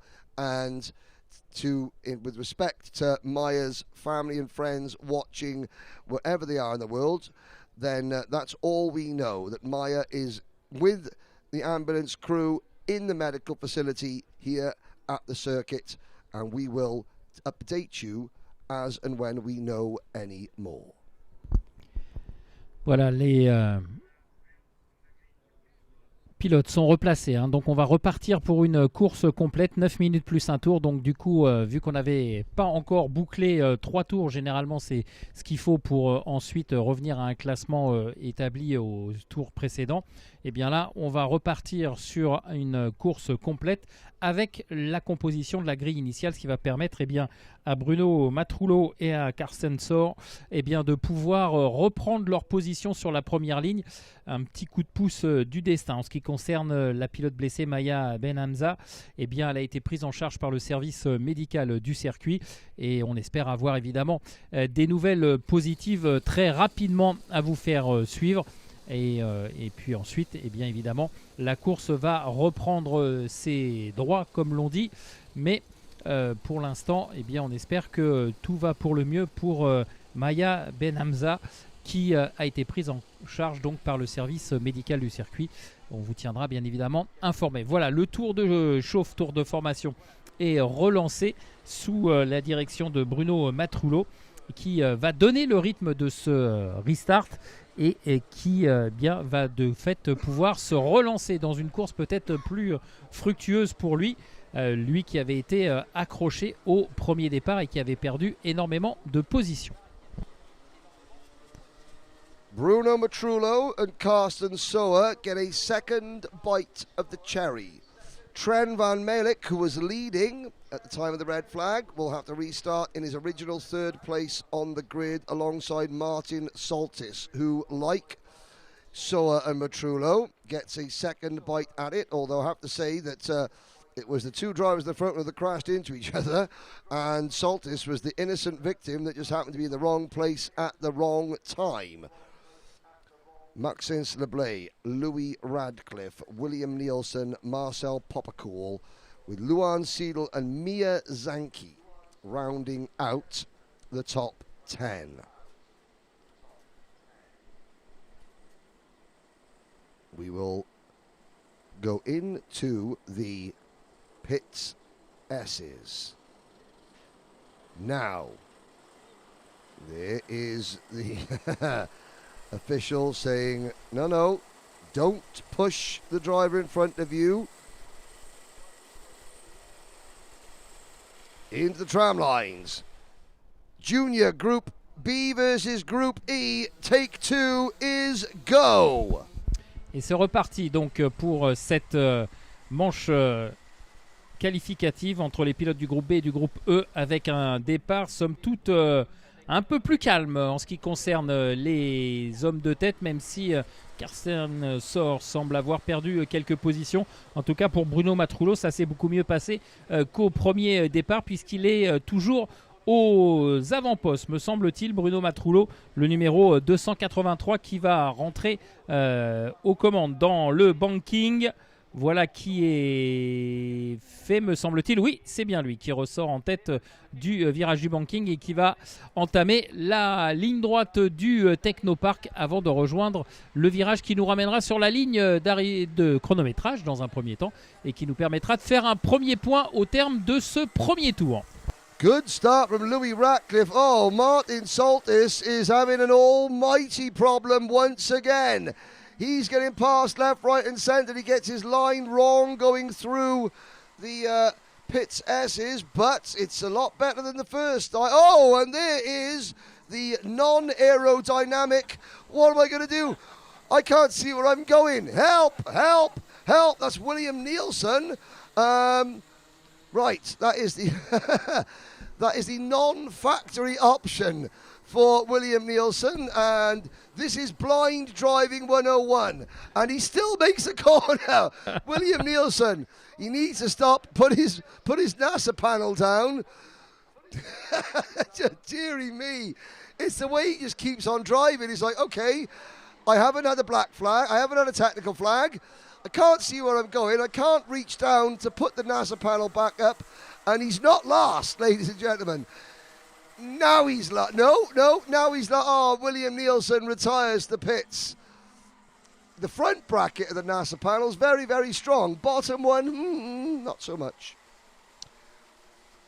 Meanwhile, racing has resumed. Bruno Matroulo has the race lead. Voilà. And, there's the 289 getting stuck in. Is that young Mr. Bailey again? The 289 is Charles Ural for the PBSG team, making a move. Allez, Bruno Matrullo qui est aux commandes de la course avec cette image qui va évidemment rester de cette manche qualificative avec ce pilote qui a vu son, je ne sais pas comment on l'appelle, son capot, on va dire ça comme ça, se redresser devant lui suite à un contact et qui, bon an mal an, essayait de terminer son tour. Malheureusement pour lui, il a été effectivement mis hors course par la direction de course et de fait a rejoint les stands. Pour le rejoindre le paddock pour remettre en état ce panneau du kart qui s'était soulevé, mais ça a donné une image. Hop, encore une fois un accrochage là entre deux pilotes avec ces cartes qui se chevauchent et les pilotes qui sont allés très loin. Well, that was Marcel Poppercool and Jens Moonen. There's Poppercool. Now, I'm not saying that lightning can strike twice, but Poppercool is out of the race. But because the bottom of his NASA panel also came off, Jens Moonen has continued. But it has to be said that after a very well-behaved start to the afternoon, obviously the accident that we saw that between Maya Ben Hamza and Ralph Rakayatis, that was simply a case of first lap, being close at the back of the field. There was no bad driving involved. We've got to be now. There's a move for second, and that's the 288 kart, Trent Van Mellick, passing Bruno Matrullo, as Louis Radcliffe continues to lead for the Sam Pollitt Racing team. Allez, du changement en tête de l'épreuve avec Radcliffe maintenant qui s'est installé aux commandes et qui est en train de creuser l'écart sur le reste du peloton avec Van Mellick qui est passé devant Bruno Matrullo et on retrouve Bruno Matrullo en deuxième position. Il vient de répliquer à l'attaque de Van Mellick. C'est chaud là entre les deux pilotes là, entre le néerlandais et le français. Van Mellick qui replonge à l'intérieur dans le virage du Technopark et évidemment cet échange d'amabilité entre guillemets fait la part belle à Radcliffe qui est en train de s'échapper tout seul en haut de la hiérarchie. Et attaque de Carstensor à l'intérieur du premier virage qui s'impose. Non, il est un peu large et ça va pas être évident de contester et de garder cette troisième position. De fait, Bruno Matrullo est aussi en train de revenir dans la course. Ça va être chaud bouillant là pour les accessites alors que pour Radcliffe, ça semble être très bien engagé. Gotta say, that's some very, very good racing. Matisse Huard in the number 261 passing Bruno Matrullo. That was at the end of what was a really good passage of racing as the leaders all tried to catch Louis Radcliffe. Martin Soltis gained 2 places at turn 1 as he tries to recover from another poor opening lap. And that was Matisse Huard over the curb, bouncing into Hugo Matrullo. Matrullo, the pole man, back down the order, and now Huard having to fight off the number 233 of Luan Seidel. Seidel goes through. Here comes Leo Gonzalez in the 254, and then there's the that's a little bit is that the number 247 kart. That is the RLS machine of Maxence Leblay getting involved.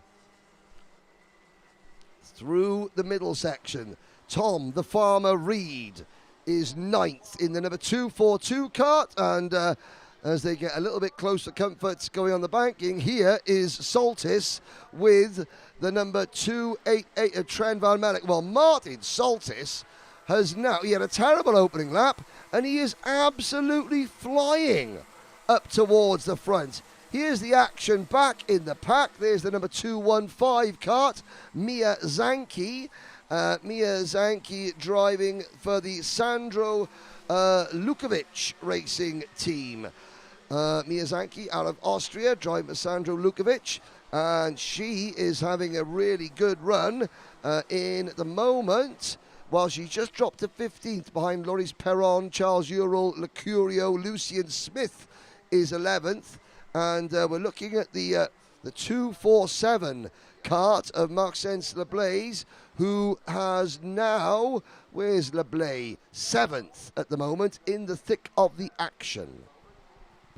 Allez, il reste 1 minute 30, c'est-à-dire qu'on est à peu près dans les 3 derniers tours de cette course. Et Radcliffe, qui semblait parti pour un cavalier seul, va peut-être se faire rattraper sous l'impulsion de Martin Soltis, qui emmène dans son sillage Van Melik et Karsten Sor un petit peu plus loin, mais qui n'est pas très loin quand même, pas décroché tout à fait de la tête de course. Et en 5e position, eh bien, c'est Luan Siedel, le pilote helvète, qui est en 5e position, et Mathis Huard qui remonte fort, hein. Il était 15e sur la grille, il a gagné 9 places.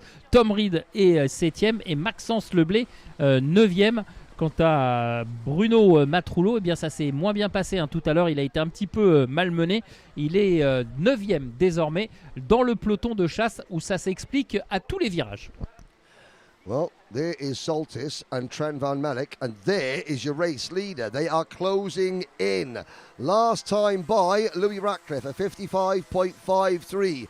Soltis, a 55.2. Van Melk, a 55.1. New fastest lap, Trent Van Melk in the Bouvan Power, number 288. Louis Ratcliffe for Sam Pollitt Racing.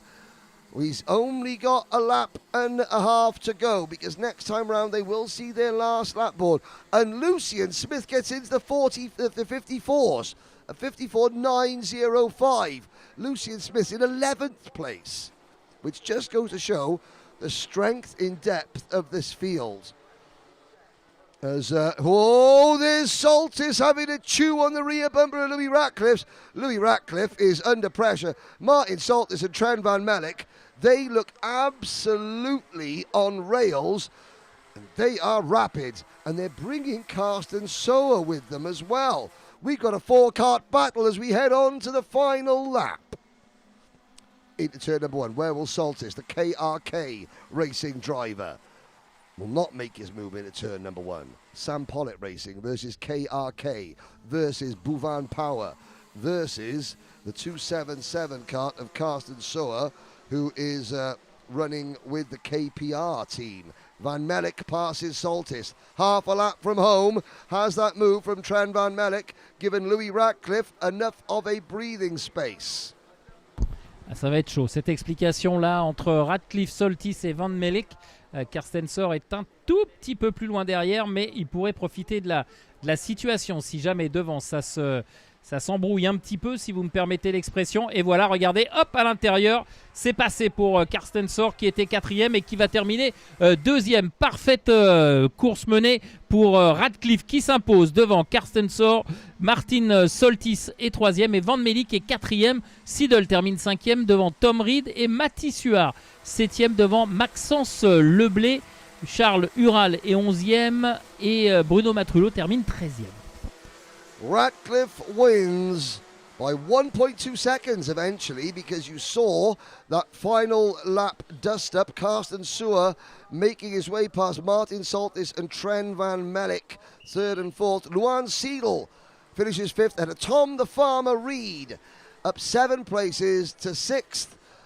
That's 7-6. That's not worth a hand signal. Maxence Leblay and Mathis Huard were next. Lucian Smith and Leo Gonzalez, the rest of the top 10, as you see the remaining runners and riders and the finishing order down to last place. And we will give you updates on Maya Ben Hamza as and when we have them. But as the drivers head back into the pit lane, let's go to a couple of highlights as we try to get back on timetable.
back on the grid.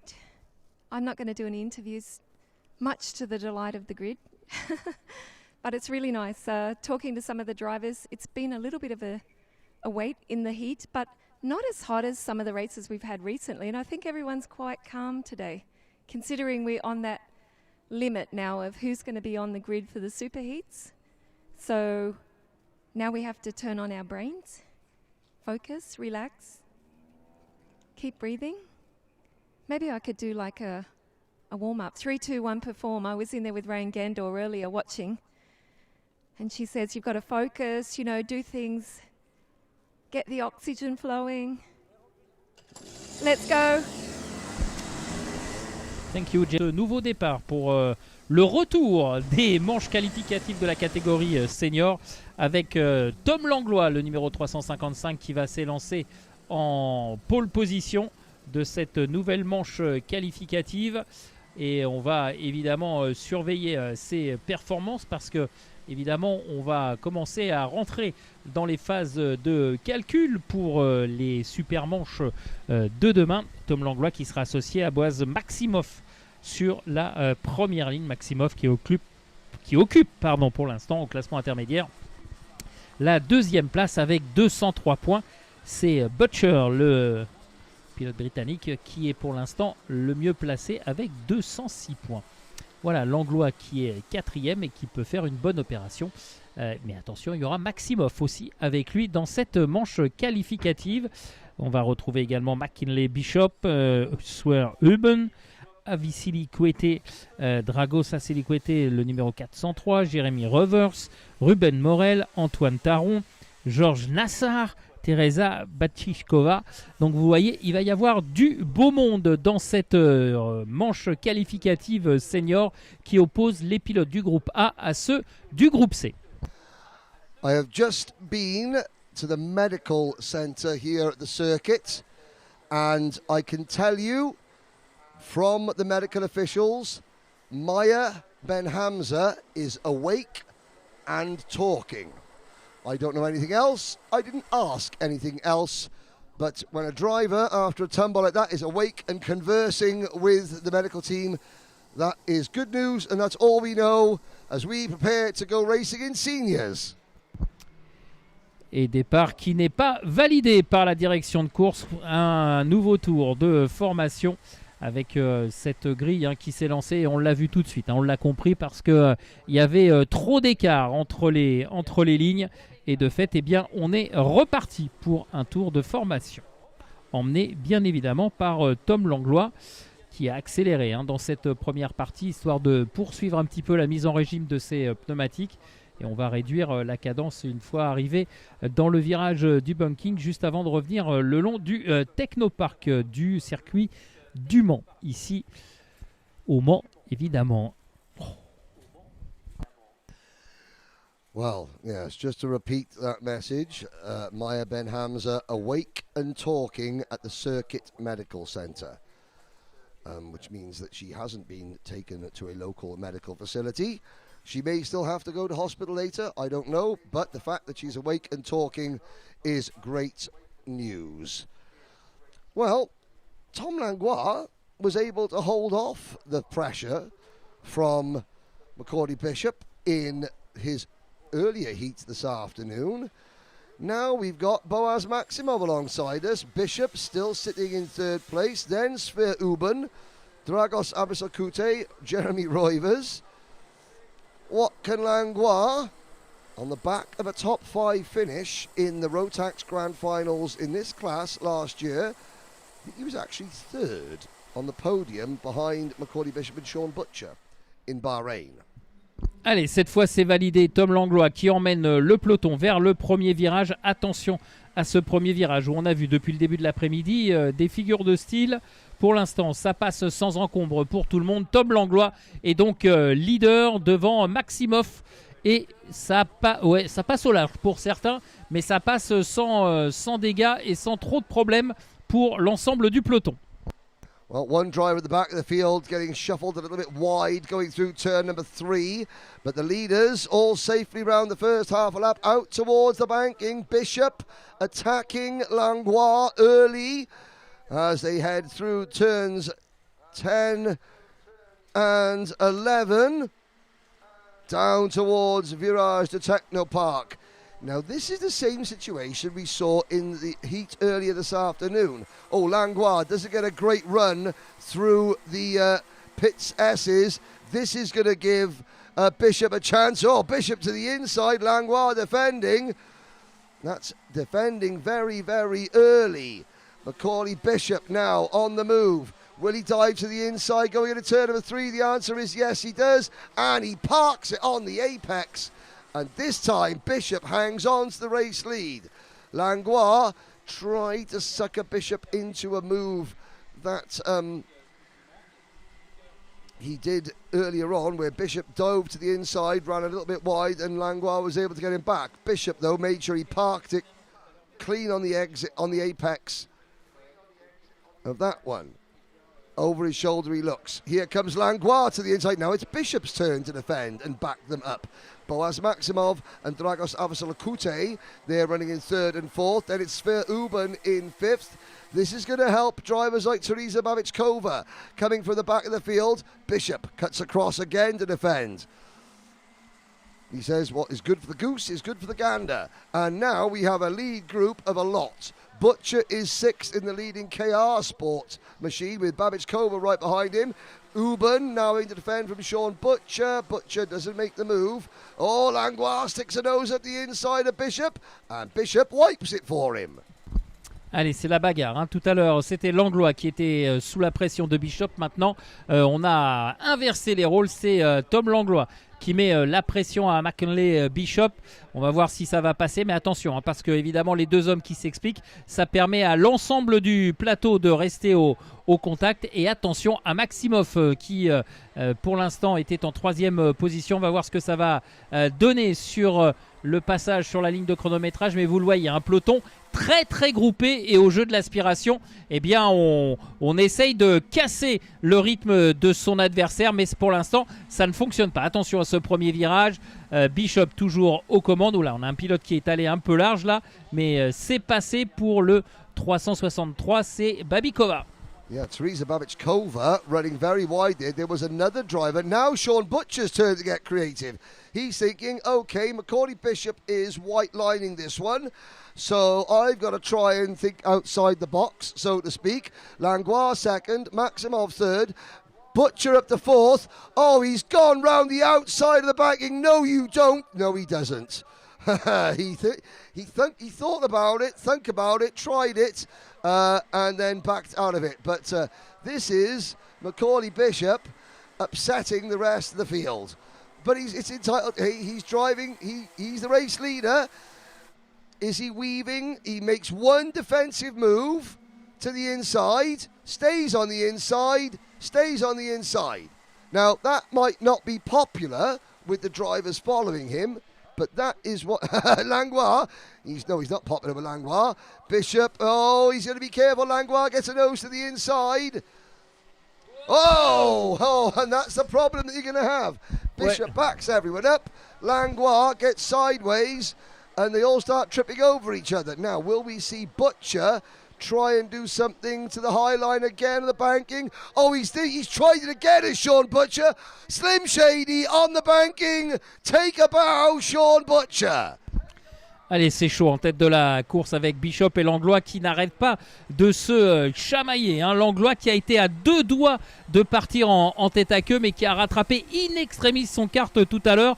Ça a été chaud et il revient à la bagarre. Et Bishop qui ferme les portes autant que se faire se peut. Et là, Langlois à l'extérieur dans le premier virage. Non, ça n'a pas fonctionné. Mais il est un peu énervé et je pense que c'est ce à quoi Bishop tente de pousser Langlois à la faute. Et voilà, et du coup c'est un 3e larron qui va peut-être en profiter en la personne de Sean Butcher qui s'intercale entre Bishop et Langlois.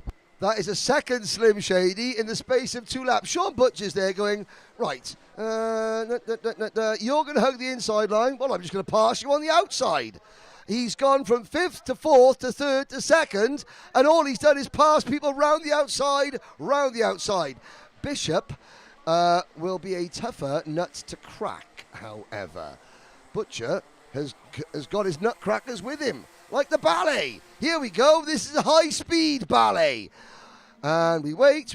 Don't do it at turn 1, because, nope, but Butcher knows, because Macaulay Bishop will just widen out the arc of the corner. Tom Langlois find that out to his cost.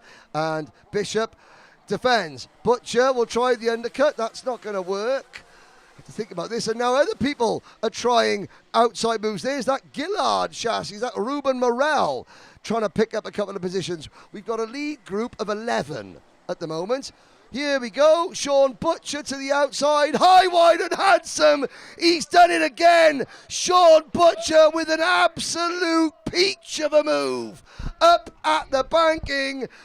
Now Macaulay Bishop's got to get on with it. And you can see Boaz Maximo saying, well, no point defending now, Mac. You're not leading.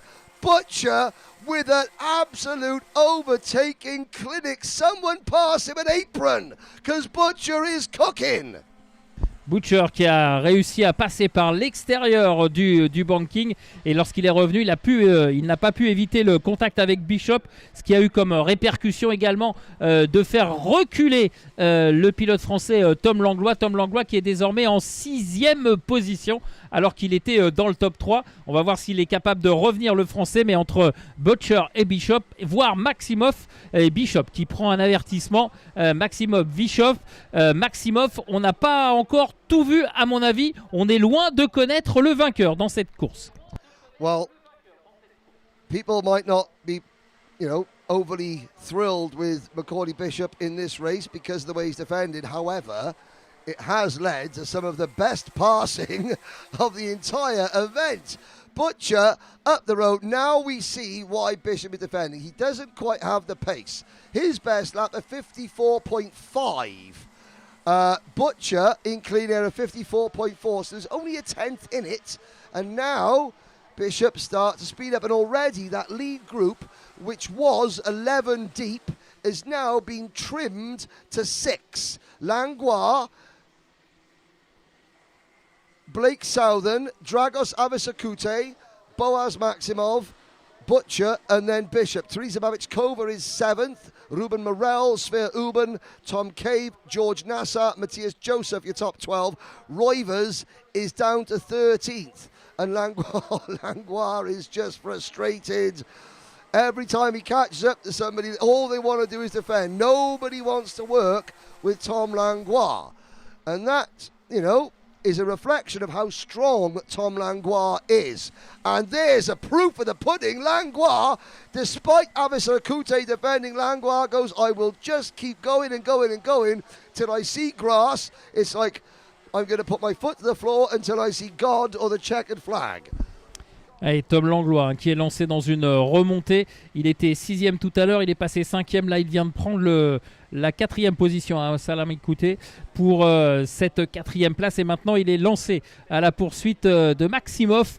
Est-ce que les deux tours, le tour et demi maintenant, puisqu'on est déjà à la moitié de l'avant-dernier tour, est-ce que ce tour et demi lui permettra de revenir chercher une place virtuelle sur le podium de cette manche qualificative? Rien n'est moins sûr, à moins que devant, entre Bischoff et Maximov, eh bien les choses s'enveniment et que ça fasse peut-être la part belle à un retour de Tom Langlois. Voilà, Tom Langlois 4e, devant Butcher est toujours installé aux commandes, Bishop est 2e, Maximov 3e. Final lap. Sean Butcher leads by only 0.4 of a second over Macaulay Bishop. Maximov 3rd, Langlois 4th, Blake Southern now 16 years and 1 day old and running in the top 5. Then it's Avisakute, Babic-Kova, Morel, Uben, Cave, Nassar and Roivers. Roivers on the last lap in 12th place has just put down a purple first sector. As we look, and Boris Verhager only gaining 7 places from 36th of the grid. Ruben Verheyen, he has gained, well, where is Ruben Verheyen? Well, we don't need to worry about that. He's out of the race, in the lead, and the winner is Sean Butcher. Well, the highlights package for that race will be, if you want a signed copy of How to Overtake Around the Outside, signed by Sean Butcher, watch the highlights package, which is incoming. Butcher, Bishop, Maximov, Langlois, Southern, Avasalkute, Babichkova, Morel, Cave, and Svea Uben is your top 10. Well, I think Sean Butcher will be quite pleased with that one. Voilà, la victoire revient à Sean Butcher au prix d'une manœuvre de dépassement que l'on va revoir dans les highlights dans quelques instants et plutôt à retenir et à montrer dans les écoles de karting. Le reste du classement, Bishop devant Maximov, Langlois termine finalement 4e et Thawson termine 5e. Les highlights, c'est tout de suite, c'est maintenant.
So, just a friendly reminder, we're all racing, I guess, for points, but we need to get to the end of the race.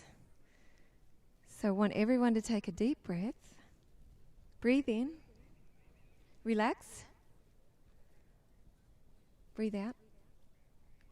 And I have to say that some of the racing's been spectacular. Once again, Matthias over there warming up. Good to see. 3, 2, 1 perform. Back on the grid.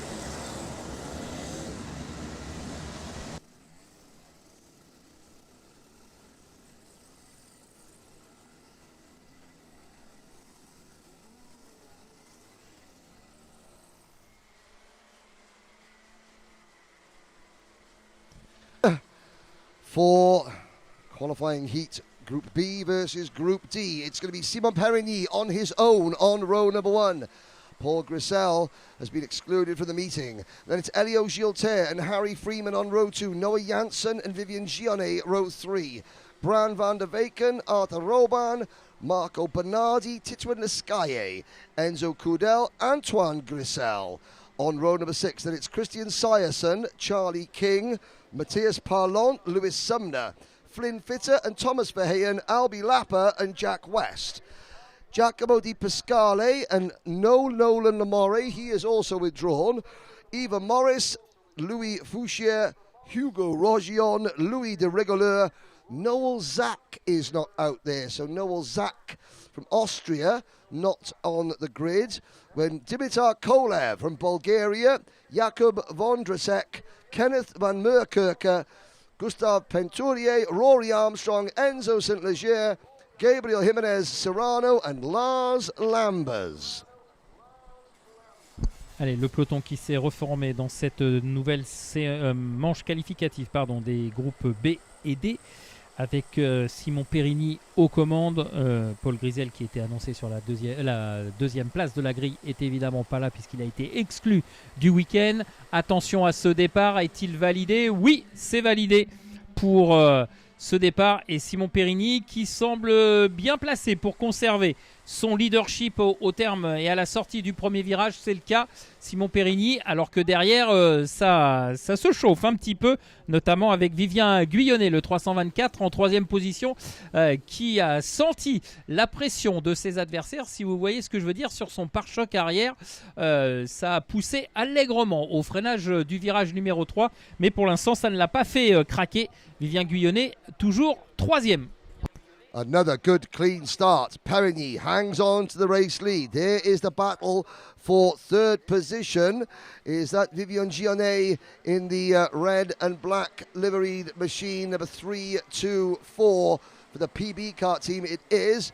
And the Elio Gilter in the 347 work in the wheel coming through grandstand corner. And look at that great, I love that shot from Sergio Big Guns.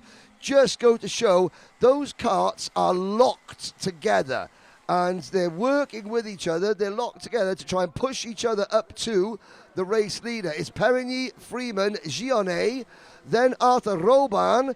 Then it's this battle. In fact, you've got, who's that in the Tony kart? That is the number 318 of Tituan Lescaye, now ahead of Elio Gilter, with Noah Janssen in the 381, and then that very, very distinctive yellow and black kart. That's the Infinity Racing team's Marco Bernardi in 8th place. Perigny and Freeman are clear. Here comes Harry Freeman.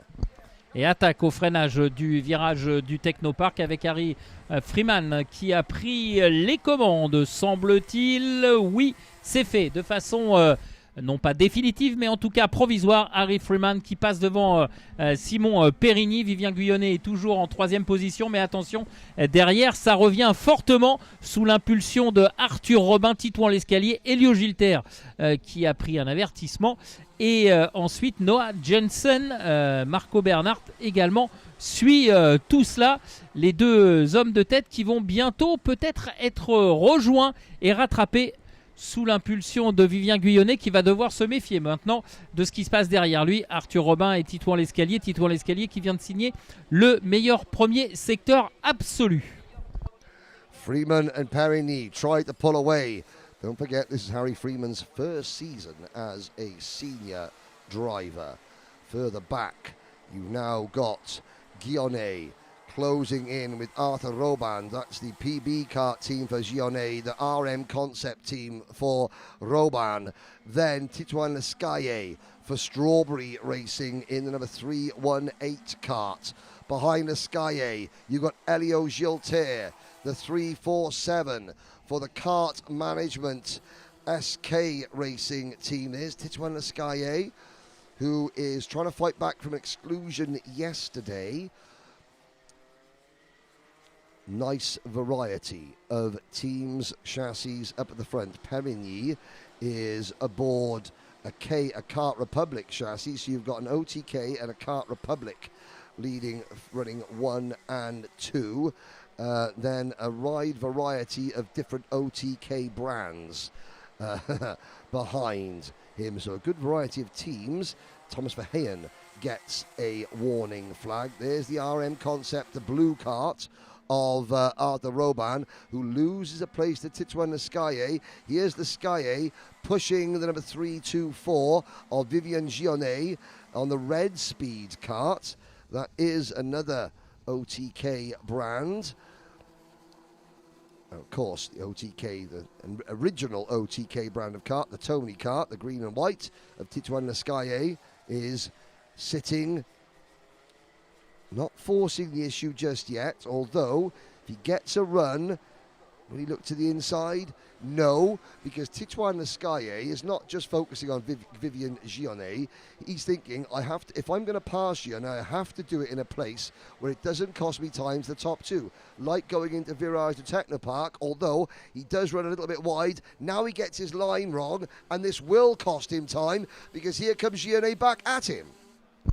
Allez, ça s'explique entre les deux pilotes français. Ouais, et Titouan Lescaille qui est passé devant Vivien Guyonnet. Vivien Guyonnet qui lui dit allez, vas-y, maintenant, on roule, on y va, on revient sur les hommes de tête, puisque dans ce dépassement, eh bien, le duo français, le duo tricolore, a perdu un petit peu de temps sur Simon Périgny et Harry Freeman, qui sont eux tous les deux aux avant-postes, ce duo de tête qui s'est légèrement détaché. Alors l'écart, il n'est pas encore extraordinaire, il y a à peu près une demi-seconde grand maximum, mais il ne faut pas perdre de temps, il ne faut pas se redoubler, essayer de préserver sa position avec des trajectoires défensives qui en fait ne sont pas bien efficientes et vous font perdre du temps et de fait le contact avec la tête de course. Attention, parce que Vivien Guyonnet est un petit peu en difficulté là pour suivre Titouan Lescaille. Il a perdu le contact et derrière lui, eh bien, il y a Elio Gilter qui revient.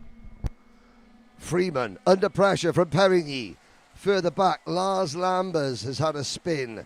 So a week that started with Lars Lambers taking pole position is carrying on with him then getting excluded from qualifying, puts the back of the grid and now struggling to make his way up the pack, getting involved in all sorts of incidents that he didn't believe he was going to be involved in because he thought he was going to be driving at the front. So Lambers' chances have gone. Here are several drivers whose chances are still very much alive. Freeman, Perigny, 1-1-2. At the moment, they are 5th and 6th in points. That will change as the last round of heat races goes. Oh, and now Perigny up over the back of Freeman. Has that dislodged Freeman's exhaust? Yes, it has. Freeman out of the race. It ripped the back of his exhaust off. Perigny just got up over the back, and there he is. Harry Freeman gets out of his kart from the lead to nowhere. He was 5th in points. That one issue could have just cost Harry Freeman his chances of winning the International Trophy in 2026.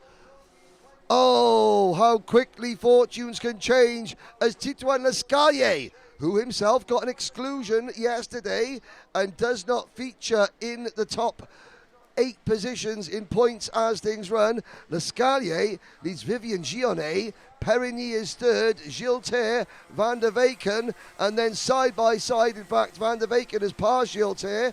Then it is Marco Bernardi, and watch out because Albi Lappers up another dozen places to 7th. Allez, on l'a vu hein, avec cet incident entre Lescaille et Butcher et qui eh bien, a mené le numéro 360, Harry Freeman à l'abandon avec ces cartes qui se sont chevauchées et malheureusement pour Freeman eh bien, ça a endommagé son système d'échappement et le Britannique a dû en rester là, s'arrêter sur le bord de la piste. De fait, c'est Titouan Lescaille qui mène devant Vivien Guyonnet, Simon Périgny et Van der Weyken. Le pilote belge en 4e position. Elio Gilter a perdu la 4e position au profit du pilote belge. Maintenant, on va voir ce que ça va donner. Il reste 47 secondes. Nous allons rentrer dans les 2 derniers tours. Voilà Lescaille qui se retourne. Van der Weyken et Elio Gilter qui passent dans l'ordre précité. Les 2 derniers tours de cette manche qualificative opposant les pilotes B et D, c'est maintenant. Yes, on to the penultimate lap. Here comes Perigny to the inside. Oh, my goodness me. Well, we are so lucky to have Sergio Big Guns on the inside of turn number 3 because that shows you Perigny and Gionnet, you couldn't fit a gnat's wing between the rear bumper of Gionnet's kart and the nose cone of Perigny's kart. Shows you how skilled these drivers are, the spatial awareness that you've got to have. And now Perigny under pressure, defending from Van der Weyken in the number 396 Bouvan Power Kart, defending from the Kart Pro management machine of Elio Gilter. defending for the number 351 Infinity Racing car, Marco Bernardi, as they start their final lap. Allez, ça s'explique dans ce peloton ici où l'on retrouve Elio Gilter, Van der Hacken et Marco Bernardi, pardon. Et malheureusement, eh bien, pour eux, ils perdent le contact avec les hommes de tête et ça fait les affaires de Titouan l'escalier qui est maintenant bien ancré à la position de tête. Il va aller chercher une victoire sans l'ombre d'un doute maintenant, sauf problème de dernière minute, mais évidemment, on ne lui souhaite pas. Et Vivien Guyonnet également va faire la bonne opération avec cette deuxième place. Est-ce que Simon Périni va pouvoir résister jusqu'au bout? Ça en prend le chemin. Mais attention, dans ce dernier virage, tout à l'heure, on a vu pas mal de choses arriver. Mais ça semble bon pour Simon Périni. Voilà, c'est fait. Simon Périni qui termine 3e. Et c'est Van der Wecken, le pilote belge, qui termine 4e. Et Elio Gilter qui complète le top 5. Titouan Lescaillé hangs on. Well, he does more than hang on. In the closing stages, he waltzes away to take the victory. Well, what's the liberté, égalité, fraternité, l'escalier? The four pillars of the French establishment. And Titouan Lescaillé beats Vivien Guyonnet. That, ladies and gentlemen, with Simon Perigny in third, is the first French top 3 of the entire event so far. It's been a long time coming because France have brought, well, there's so many talented Rotax drivers in France. And, well, senior qualifying Group B and Group D is in the books.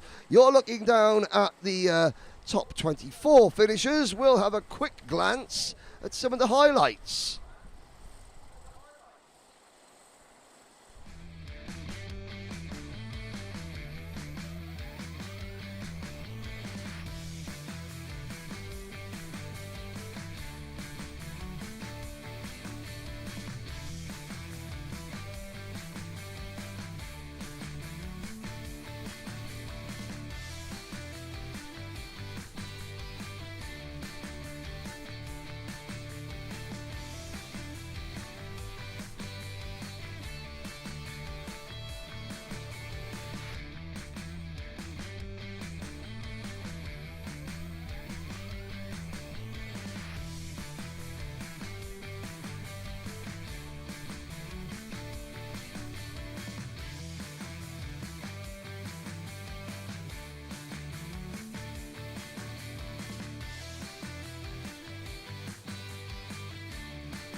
Allez, on enchaîne.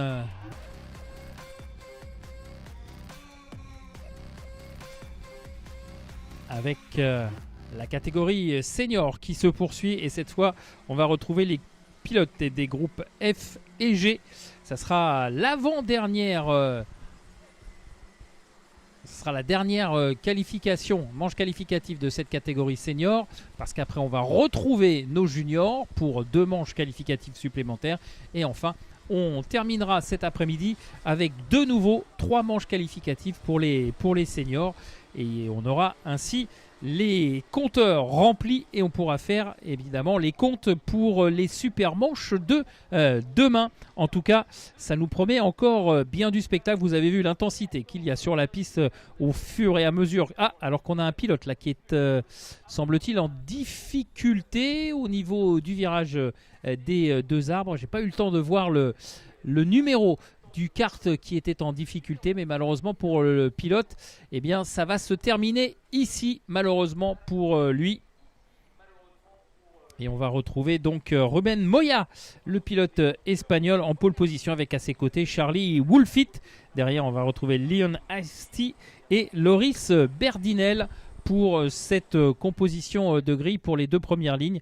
Ensuite, je vous le rappelle, on a une catégorie senior très très riche. On est obligé de faire 3 séries, donc 34 pilotes au départ. Et attention, on est rentré dans le dernier virage.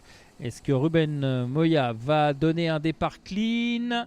Ouais, c'est validé. C'est validé, l'Espagnol qui donc emmène le peloton avec dans son sillage Leon Hastie, le pilote britannique qui a pu souffler la deuxième position à Charlie Woolfit, son compatriote, alors que derrière, oulala, dans la sortie du virage numéro 1, ça part un petit peu dans tous les sens et ça va surtout jardiner à l'extérieur, ce qui permet aux deux premiers pilotes bien du groupe de se détacher assez nettement sur ce début de premier tour. On va voir si ça va aller au bout comme ça. Moya qui est déjà en train de freiner en milieu de piste là, du côté du banking. C'est peut-être pas la meilleure façon d'accroître son avance. Allez, on va voir si Hastie va porter une attaque au freinage du virage du Technopark. Non, ça n'est pas encore le cas. Hastie qui reste dans le sillage de Moya. Il va peut-être porter son attaque au bout de la ligne droite des stands pour plonger à l'intérieur du premier virage. Derrière, on va retrouver Max Sadurski, le pilote néerlandais, et Loris Berdinel qui s'est lancé de la 4e position, qui a donc conservé cette place. Charlie Woolfit, lui, est en 5e position.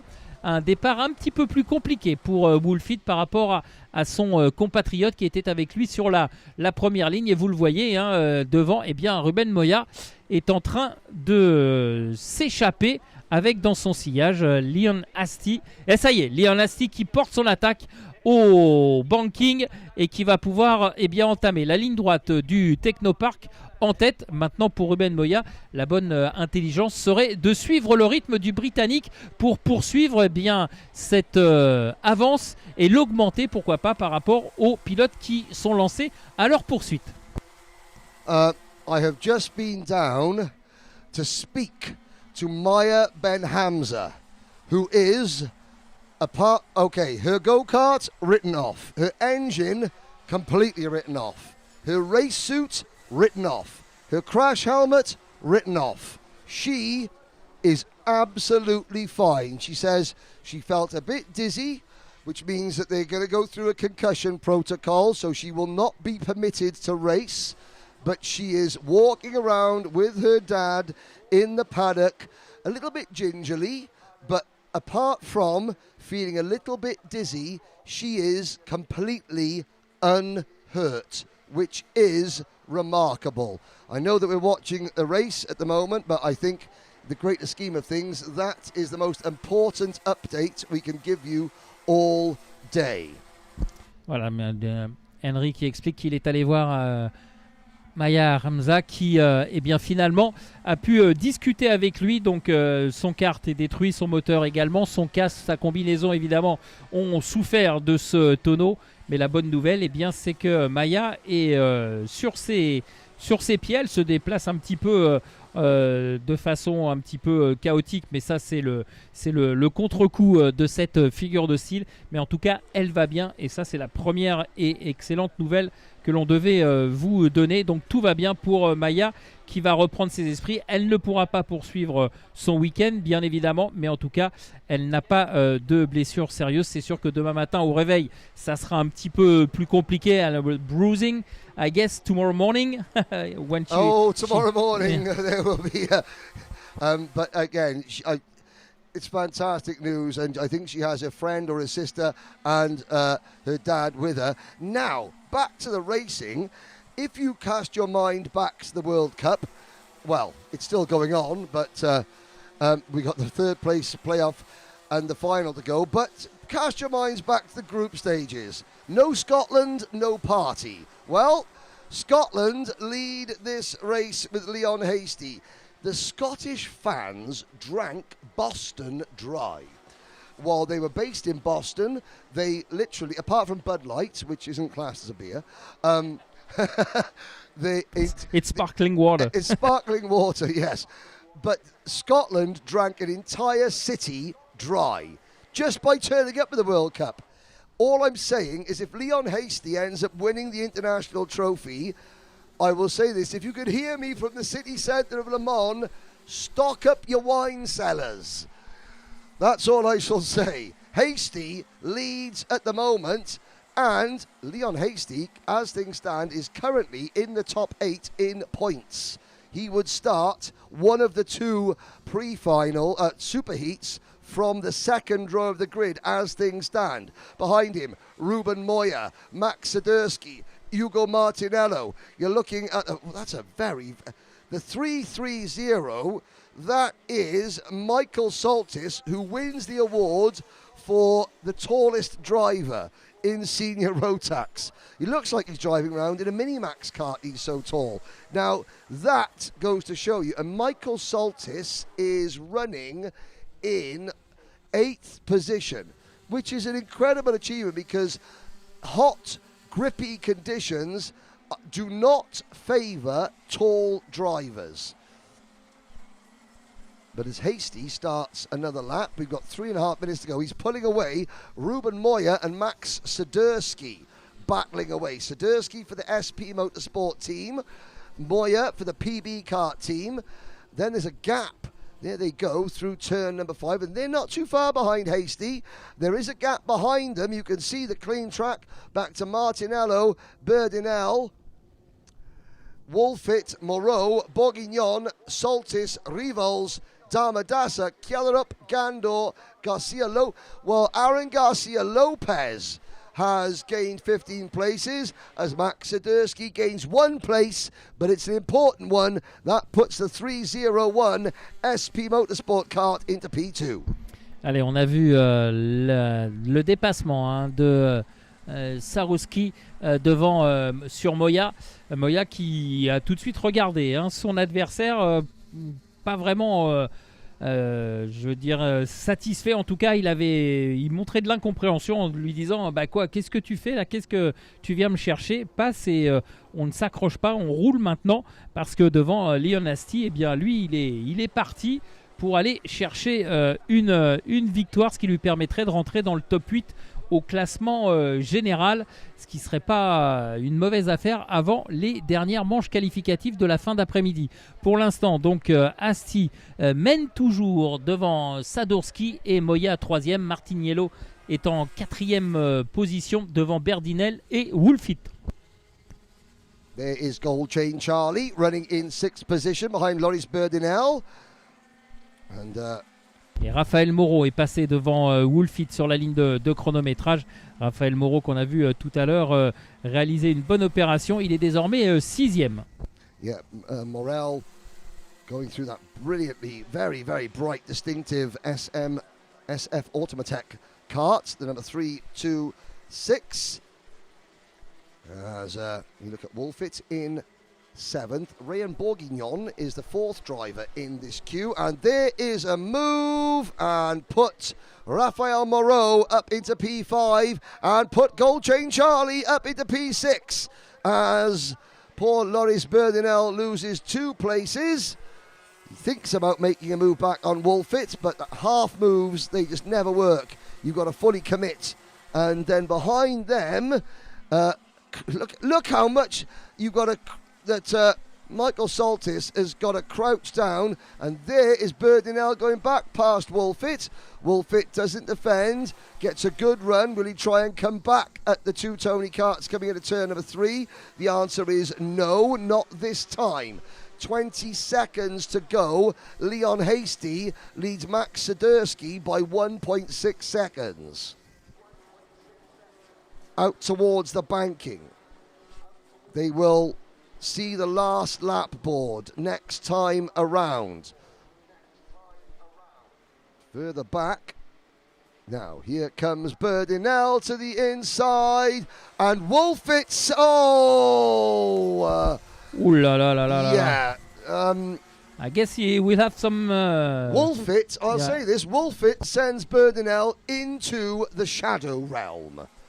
Berdinel was braking very, very early, but you have to anticipate that in the closing laps. And we are on the final lap. And here comes the 307 of Rian Damadasa for Sri Lanka. on an MS kart for Jack Dex Racing. He moves into the top 6 now. Allez, c'est le dernier tour avec, on l'a vu, Berdinel envoyé dans le décor par Wolfit. Berdinel qui était en train d'attaquer et qui du coup n'a pas pu tourner parce que bien Wolfit l'a tout simplement envoyé sur l'extérieur de la piste. Et c'est une victoire sans problème pour Leon Asti qui s'impose devant Sadurski.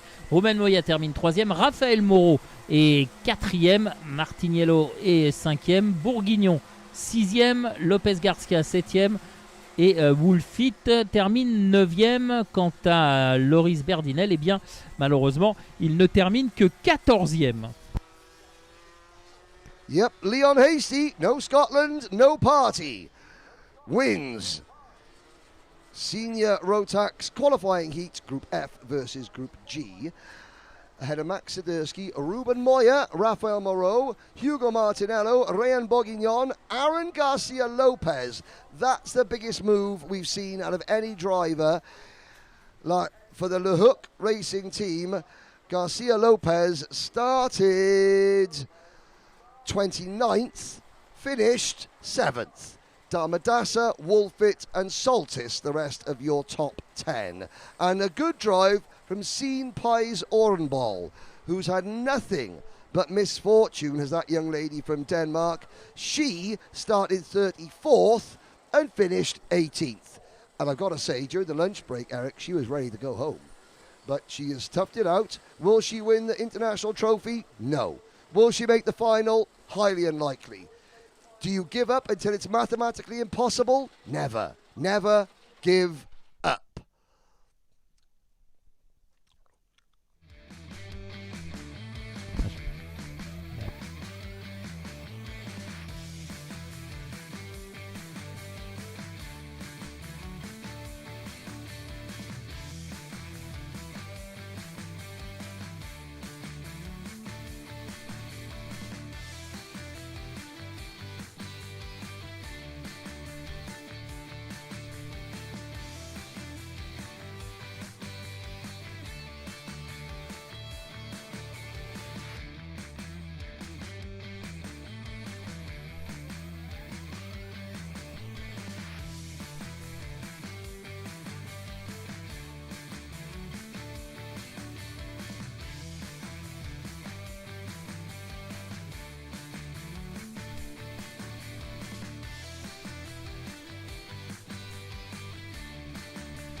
Back to the pre-grid, and just a quick thank you to everyone following us on social media and watching on the live stream.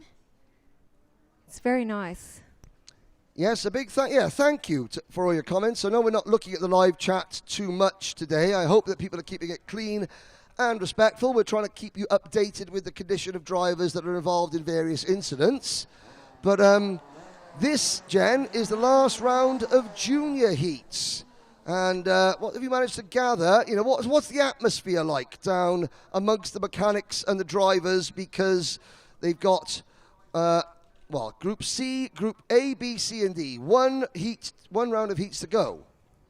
one round of heat to go, but of course the points are so important for the grid places in the super heats and to be there in the finals. So I think now it's probably to that point where there's a bit of desperation, maybe from a little bit further back in the field, but also we've seen that at the front. That's why we were talking before about, as we heard from the Emily at 3-2-1 perform, to stay cool, hydrated, warm up a bit, get your reflexes happening, because it's a long afternoon and it's still hot. And I have to say, Jen, that since you called Riley Murrow a munchkin, he has driven outstandingly. Here we go then. Riley Murrow and Albie Friend on row number 1. Mahos Masinas and Stanley Stafford on row number 2. Mikhail Grantins and Christoph Kielar on row 3. Philip Hansler, Theo Battisti on row 4. Ryan White and Denny Babicek on row number 5.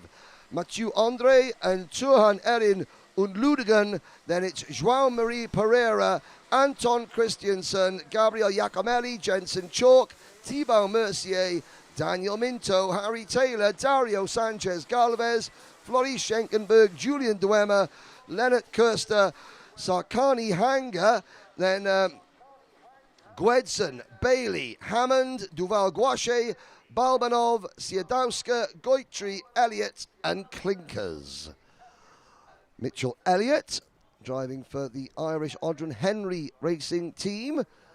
And, Riley Murrow, this is uncharted territory for Riley, leading the grid. He's won a race, he's driven superbly well, but this is now bringing the fields to the green. And again, Stanley Stafford in kart 245. Thoughts are with Stanley and his family. I know that Stanley's auntie is not very well. Well, Auntie Stafford, if you are watching from the hospital bed that you are in, now I know that you've, yes, let's try and keep the cheering to the minimum or else the Ward sister won't be very happy. Lights are out, we're off and racing. Murrow leads Masinas with Friend on the outside and someone tucking up the inside. Well, that's the 268 of Mikhail Grantins up into second place. So Norway running in second for the Kraft Motorsport team.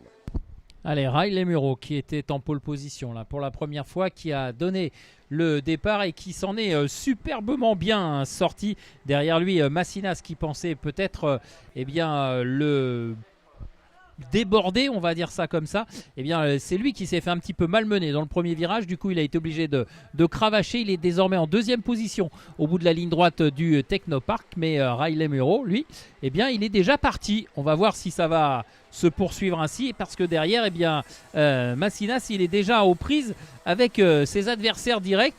Et il va pas falloir perdre trop de temps, parce que sinon, Riley Murrow, eh bien, il va s'échapper. Peut-être pas de façon définitive, mais ensuite il faudra s'employer pour revenir sur le numéro 205 qui est bien et excessivement bien parti même. Well, Stanley Stafford's woken up. He's passed Albie Friend. He now goes past Mikhail Grantins, the Hunter Motorsport driver. Stanley Stafford into the top 3. And he's got double international trophy winner Albie Friend behind him. Make that alongside him. Make that behind him again. Nope, alongside. And now Friend ahead of him. This is where Stafford will not quit. And he's, Stanley Stafford's now going to be a bit careful.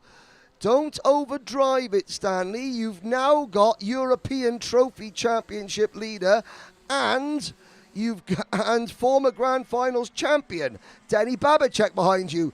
Well, Stanley, this is your first time really racing in Europe at an event of this stature, and you've got Babicek and Friend, who have, well, Babicek's got 1 Grand Finals win to his name. Friend has got, I think, 3 Grand Final podiums to his name, and a whole host of international titles between them. Stanley Stafford, well, this is his first time at Le Mans.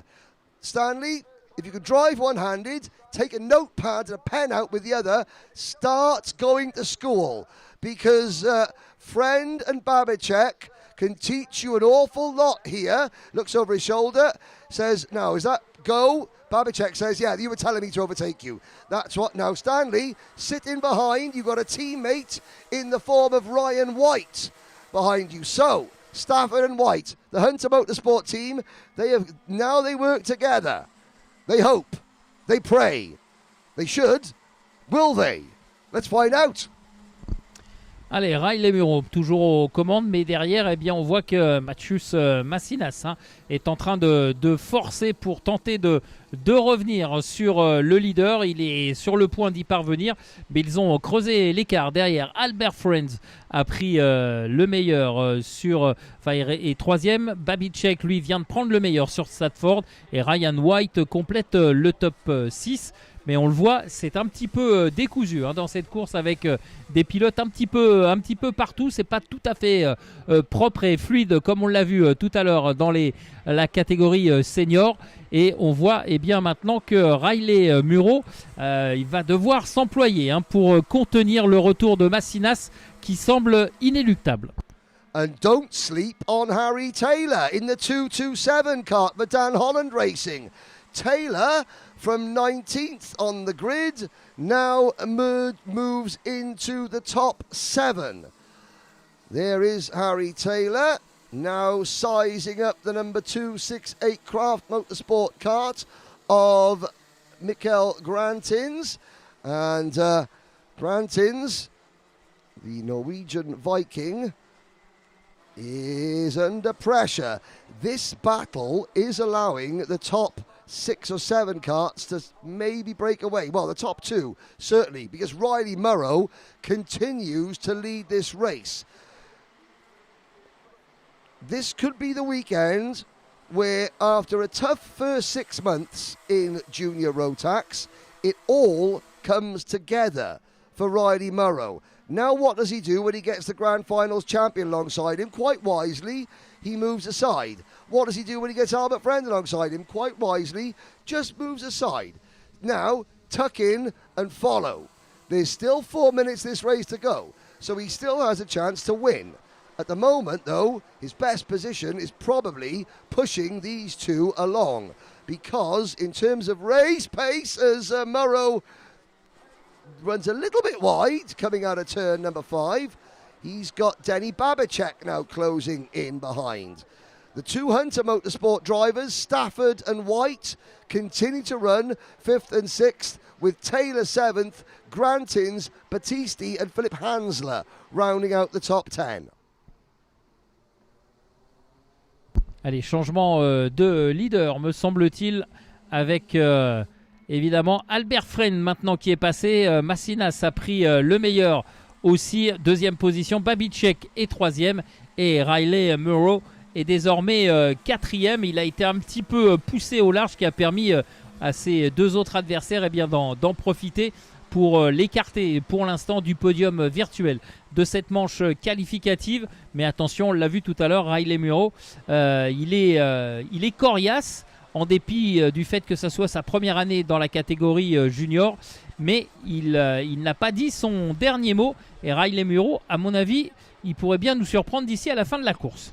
Well, Albie Friend, 2 years ago, when Albie was still in Minimax, he said to me, Henry, if I win, you've got to say that I stand on business. And I did. And then I think Albie Friend is reminding everybody this week that he does. 10 toes in, standing on business. Through turn number 1, Friend, Massinas, Babicek and Murrow. Here comes Denny Babicek to the inside for second place. Denny Babicek, interesting, very interesting young man. When he was younger, all he wanted to learn about was flags and countries. I actually lost a competition against Denny Babicek when he was 9 on nations flags. And as a commentator, learning flags is kind of what you should do. And I'm very good, but not as good as Denny Babicek. He then says, I'm into World War II now, and I'm learning the history about it. And now he is into fragrances. Like my teenage son, who has more aftershaves and fragrances than I've ever owned in my entire life. Denny Babicek is now the same. So when he decides he wants to do something and learn about something, he does it to perfection. He has decided he wants to be the best go-kart driver in the world. Well, the rest of the world, now you know. When Denny Babicek decides he wants to do something, he does it. Albert Friend, meanwhile, is like, well, Denny, you might be an expert on perfumes, the Second World War, and country flags, but you're not an expert on winning the international trophy, because he's won 2 as Friend, and he's on course to be one of the favourites to make it 3. Allez, Riley Muro là, qui revient et qui met la pression à Matheus Massinas là. Mais il va, ouais, ça va. Il conserve cette 4e position, mais il est sous pression lui aussi. Riley Muro de la part de Stafford qui va peut-être en profiter. On est dans les 2 derniers tours, 2 tours encore à parcourir pour Albert Friends pour aller chercher la victoire. Et Babicek, lui, a encore 2 tours pour venir lui contester cette victoire. Pour l'instant, dans le classement provisoire, ça serait Muro devant Massinas, Babicek et Friends. Voilà donc pour les classements provisoires, mais on va attendre évidemment l'arrivée de cette manche qualificative et surtout de la 2e et dernière de cette catégorie junior pour faire le point. Sorry, Eric, we cut away. Driver out of the kart on the banking. We're on the we're going to go into the final lap, and we're looking down 2 marshals. With the driver, couldn't see who it was. It was Christoph Killer. Christoph Killer has had an almighty accident on the banking. Marshals are with him. We go on to the final lap under full course caution. That will be all she wrote. Albert Friend will take the victory from Denny Babicek. Matheus Massinas in 3rd position. And ladies and gentlemen, Stanley Stafford for Hunter Motorsport will finish P4. It's only a heat race. The red flags are out now. The red flags are out. Christoph Killer is up and walking away from his kart. You'll see the incident or the aftermath on your screens, just off your screens there. But Christoph Killer is walking away. He's now sat on the tyre barriers with a marshal. The top 5 rounded out by Riley Murrow. So I know that we talk about certain drivers a bit more than others, but there are reasons. I have to say that on a week that the Stafford family desperately need a reason to smile, young Stanley has just given them, because in his first sojourn into European racing, he has just finished P4 ahead of Murrow, Taylor, White, finishing ahead of former Grand Finals champion Jensen Chalk, ahead of Grantins, Giacomelli, Battisti, Duemer, Hansler, Minto, and the rest. Well done, young man. That was an almighty drive when you have an awful lot going through your young head, and he just got his head down, focused on what he had to do with coaching from his dad, Reese, Kai, Hunter, the entire Hunter Moat team, and he went out and delivered a top 4 finish at Le Mans. Well done. Voilà, la course qui a été arrêtée au drapeau rouge suite à cet accrochage avec, entre 2 pilotes qui a nécessité donc cette interruption de course. Mais comme nous étions dans le dernier tour, ce drapeau rouge ne va pas avoir d'incidence sur le résultat. C'est donc Albert Friends qui va s'imposer, qui s'est imposé devant Babicek, Massinas et Riley Muro. Stafford termine 5e, Taylor 6e, White 7e, Battisti premier français termine 8e, Killar est 9e et Grantins est en 10e position. Voilà pour cette manche, avant-dernière manche de la catégorie junior de la journée, avec cet incident mais a priori tout semble aller pour le mieux parce qu'on va évacuer évidemment les cartes qui ont été impliquées, mais visiblement le service médical n'a pas été appelé en renfort, c'est-à-dire que c'est la bonne nouvelle, les pilotes sont donc capables de se déplacer par eux-mêmes et ne souffrent d'aucune blessure, c'est ça le plus important, alors qu'on est en train d'évacuer avec le véhicule de service les cartes qui ont été impliquées dans cet accrochage.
We look down at the number 2-8.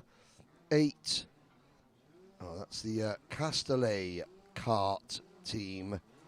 283, Bruno Matrullo.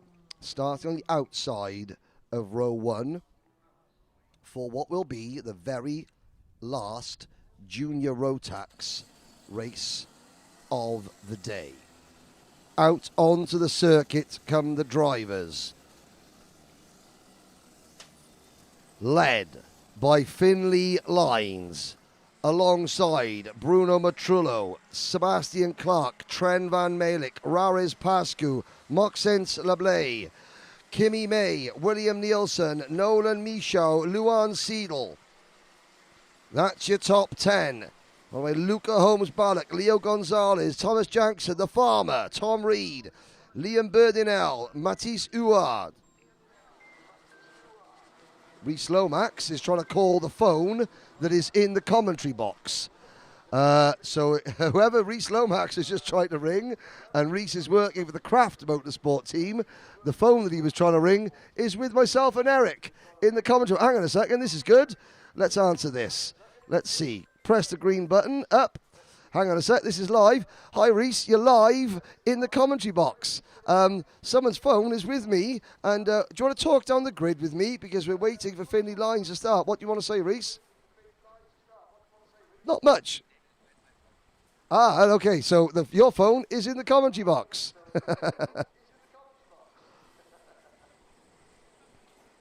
So that was the Dutchman whose phone I have.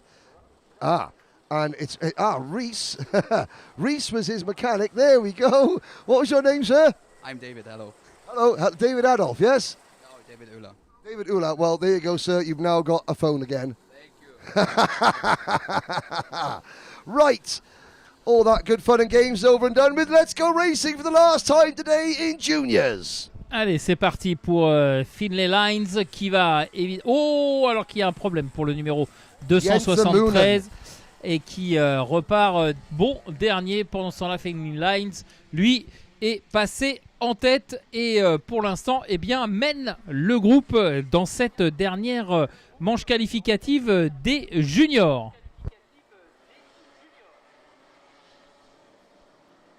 Another good start from Finley Lines. Out onto the banking. The top 4 have got an early breakaway. Everybody safely through the banking. Jente Moonen, we saw on the Haase kart, slow away. He is at the back. Here comes Lines, followed by Sebastian Clark.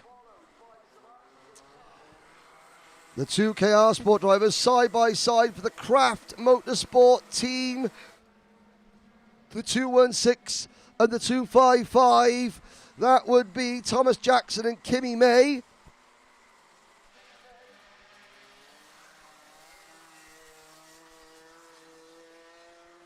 Trent Van Malik and Raris Pascu in 4th place for Van Malik, 3rd place for Pascu. They are the third and fourth, the second group of drivers in this lead pack. Behind Van Malik, you have Matrullo. Holmes Ballack has made a good start. Luca Holmes Ballack up into 11th as we head out onto the banking. Oh, Trent Van Malik goes for 2 for the price of 1. Sebastian Clark got his line all wrong. I'm not sure whether that was self-inflicted or whether there was an assist, but whatever the reason, Clark now fights back. Pascu doesn't fight him, which tells me that Pascu might be feeling a little bit responsible for, and over the grass, and there's a problem. And that is the 233 car of Luan Seidel. And I didn't see, was that he's looking around and going, well, he just drove across and he's not happy chappy.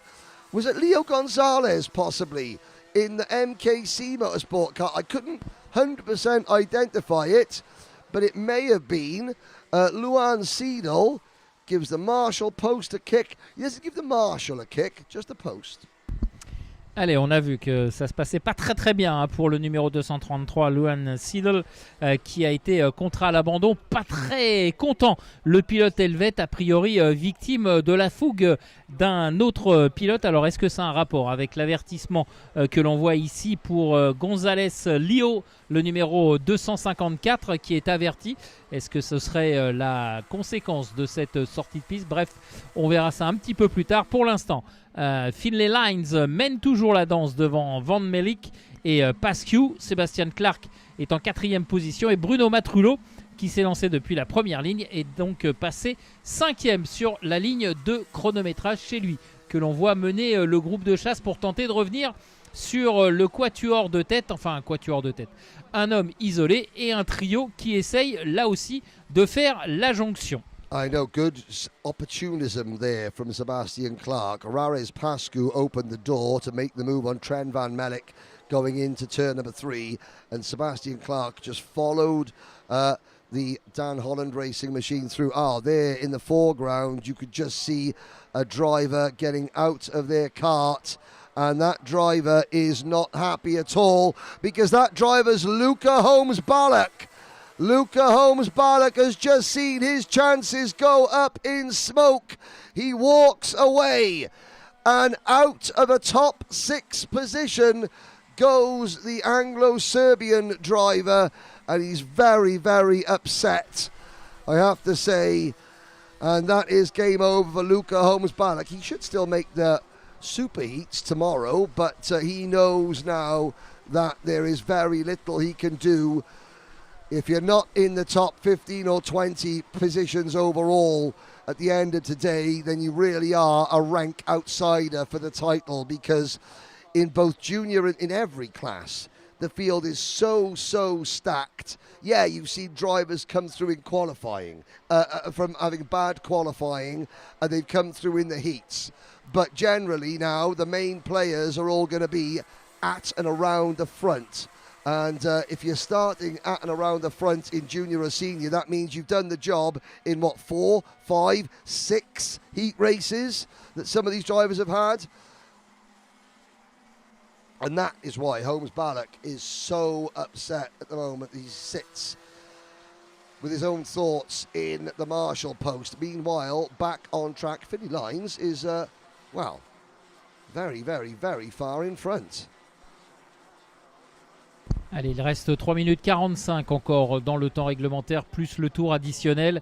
Et pour l'instant, eh bien, c'est un petit peu la balade des gens heureux pour Finlay Lines, qui est largement installé aux commandes de la course avec quasiment 1,5 seconde d'avance. Oh, il y aura même un peu plus, je pense, sur la ligne de chronométrage.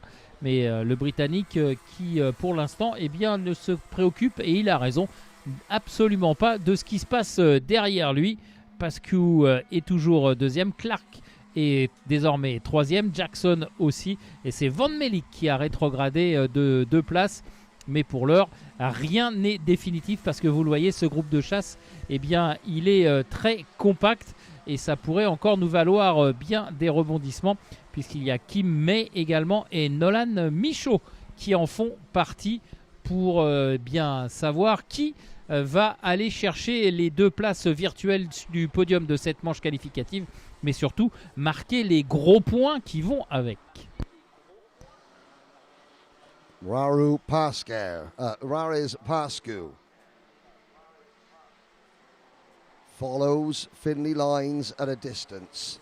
There's the battle between Clark and Van Melik. Out of the virage, the grandstand. You've still got the 2 Craft Motorsport machines of Kimmy May, and is that the number 216, Thomas Jackson? Thomas Jackson having a really, really good run here this week. There's a move from Clark. Wow, Clark back to P2. Good move at turn number 3. Late, decisive. And Van Melik saw it coming and gave Clark racing room. It's actually cost Rares a second place. He's a second position. It cost him second. It's actually cost him 2 positions rather, because Van Melik has moved into third. So Pascu goes from P2 to P4, and now moving in the 218 kart, Nolan Michaud.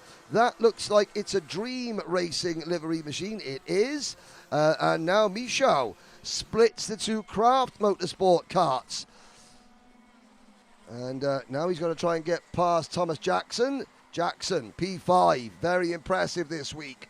Michaud, P6, May, P7. William Nielsen is the next kart in line in 8th place, followed by Maxence Leblay, Theo Policand, and then Bruno Matrullo. Bruno Matrullo down to 11th. Theo Policand, every race he's gained 10 places, 10 between 9 and 12 places. Every single race he's done today, he's doing it again, is Theo Policand.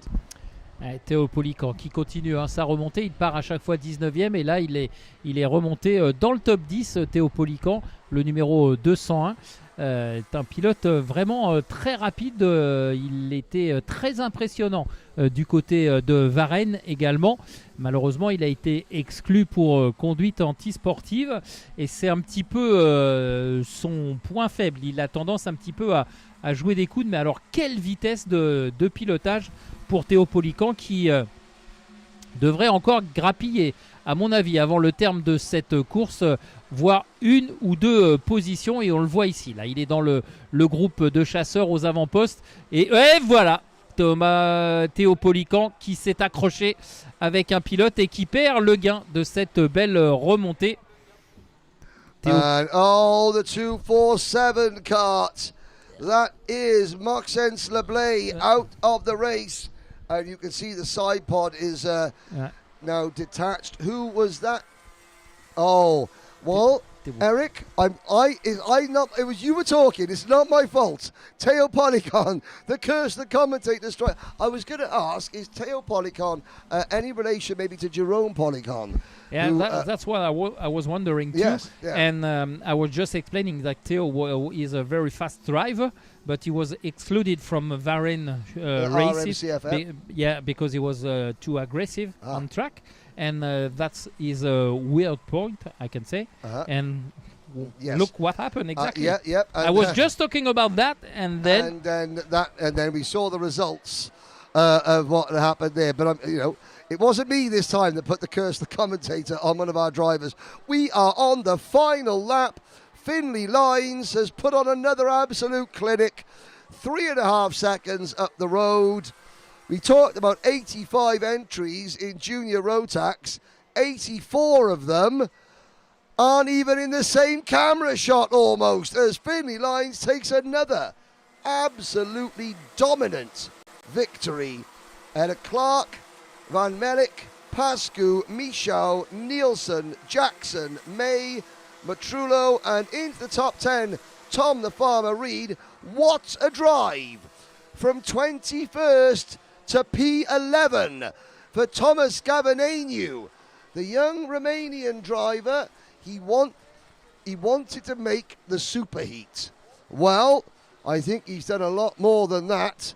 He should be, I'm not going to say in with the good chance of the final, but he hasn't scraped in to the superheat. He has waltzed in to the superheat with a great drive. And Thomas Gavaneniu being coached by former Rotax Grand Finals E20 champion Armand Hamilton. If you're not careful, Thomas, if you keep driving like that, we might even see Armand Hamilton smile. I said might. No guarantees in this world, but we might see Armand Hamilton smile. Let's have a look at the highlights of that one.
Dragos Abeselkute starting 5th on the grid.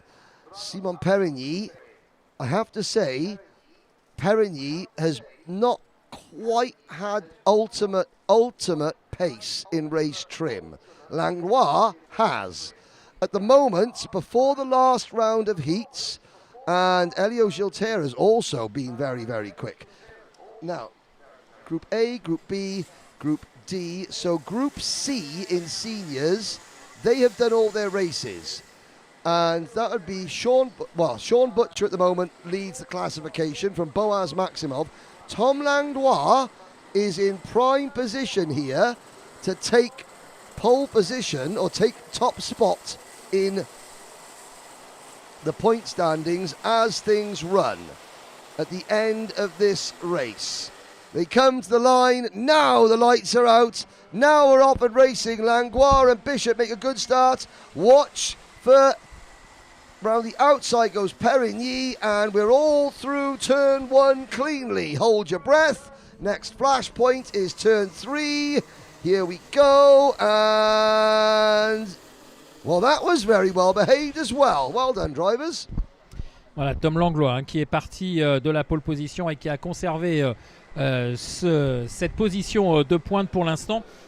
Mais attention, on vient de partir bien évidemment, et il y a du beau monde. Il y a Marc-André Bishop, il y a Elio Gilter, il y a Simon Perigny notamment à Siliquité également qui pourrait venir se mêler à la lutte aux avant-postes. Donc attention, cette manche qualificative de la catégorie senior, eh bien elle peut être très incertaine.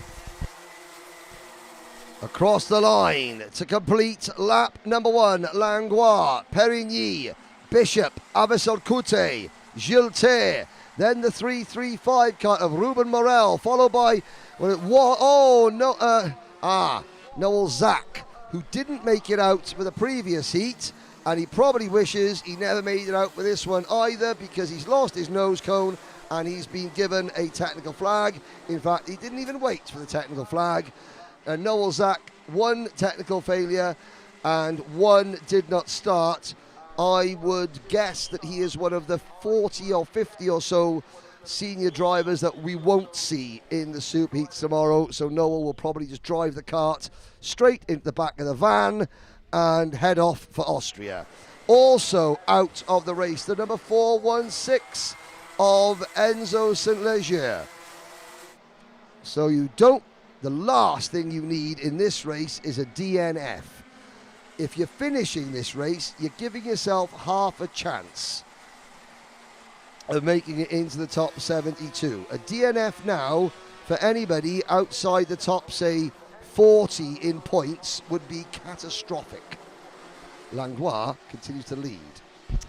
Allez, Tom Langlois toujours aux commandes avec Simon Perigny dans son sillage et McConley Bishop en 3e position, le numéro 368, et Avisilikoute, le 403, Elio Gilter est désormais 5e, alors que George Nassar reçoit un avertissement de la part de la direction de course. Attention, peut-être attaque sur Tom Langlois, mais ça ne passe pas pour l'instant pour Simon Perigny.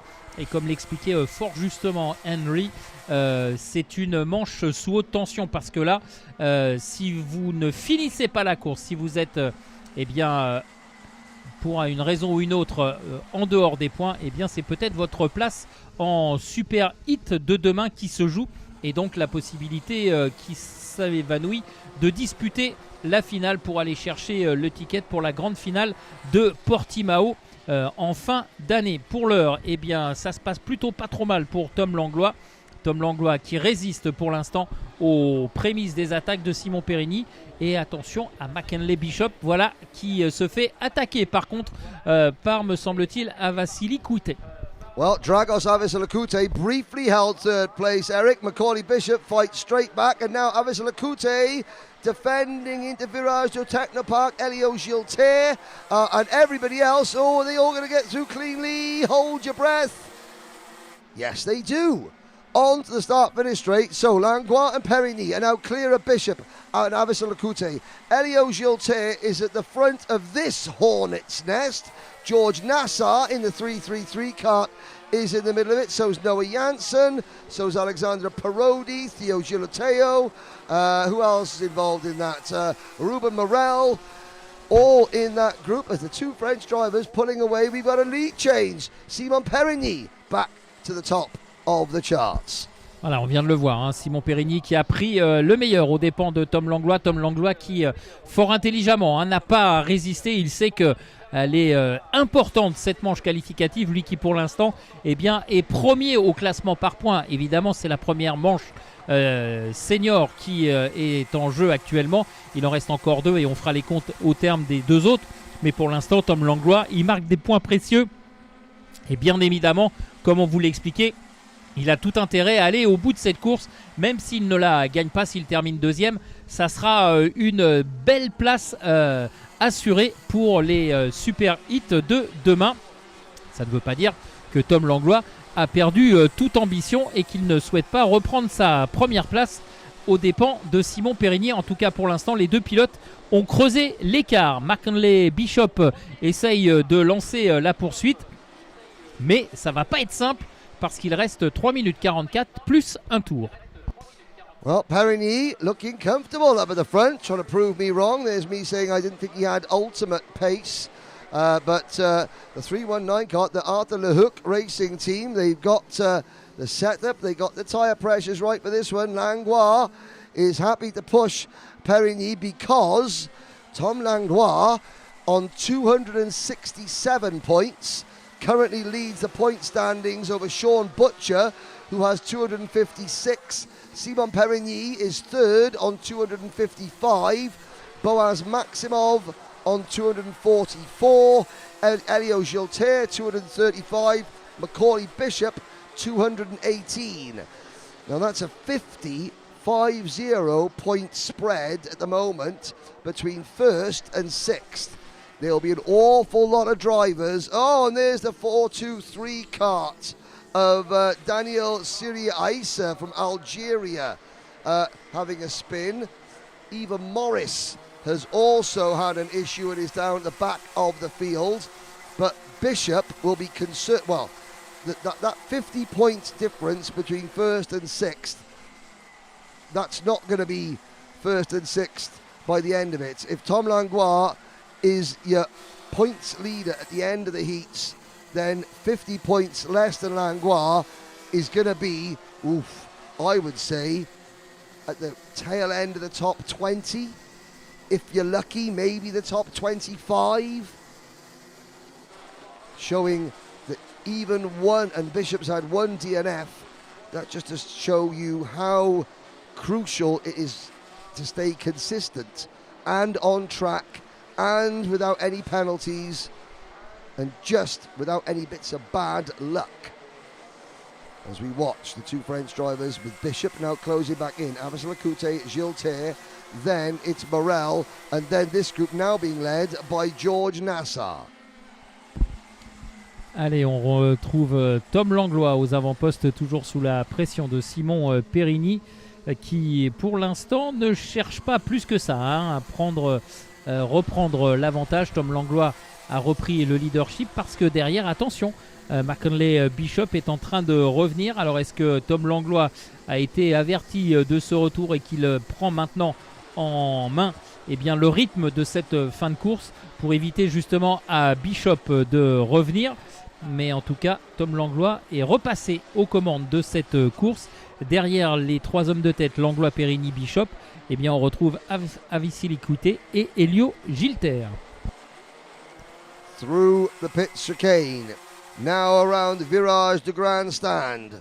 We have got 45 seconds to go. Next time around, Tom Langlois, who has retaken the race lead, will see the last lap board. Langlois, 273 points now.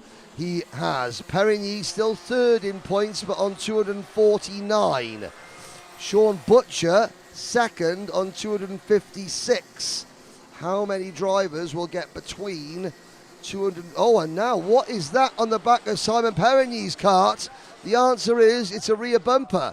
It's a rear bumper that is dragging on the tarmac. It's not falling off, but it is working itself loose. And that will be drawing the attention of the race officials. We start the last lap. Can Périgny's rear bumper hold on? You'll hear it scraping. It'll be a distraction. Will he?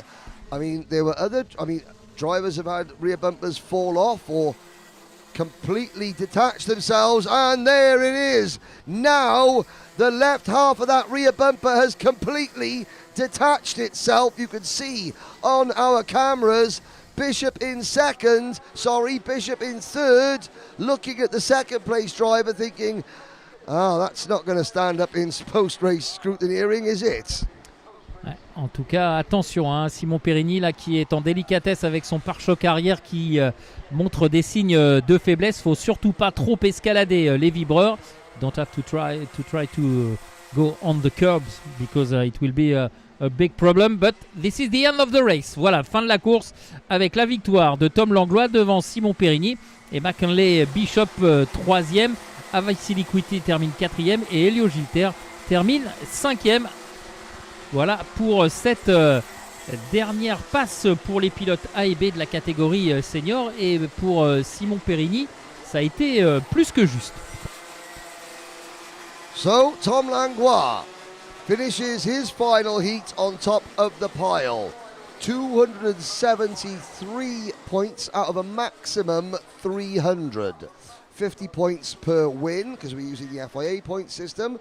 Let's look, 6 heats, 1,500. Yep, I was right. I can do maths. 300 points was a maximum.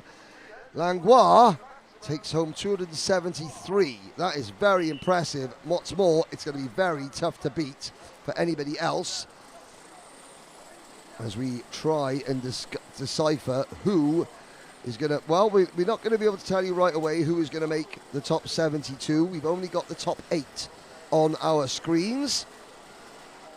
As you look down at the final finishing order, and I said finishing this race is critical. 34 out of the 36 starters did finish this race as we look back at some of the highlights.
Well, of course, Paul Grizel's still missing after the incident.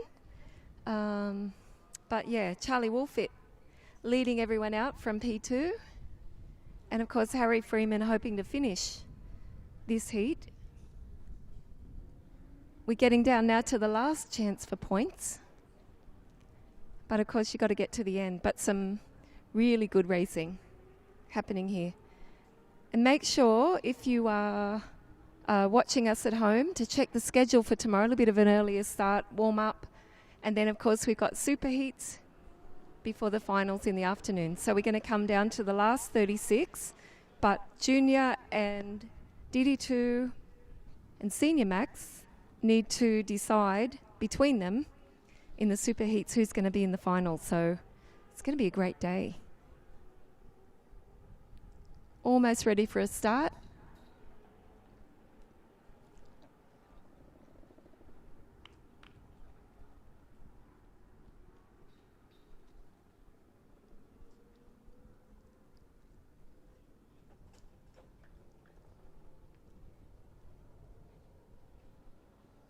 I'm interested to see what the points will be.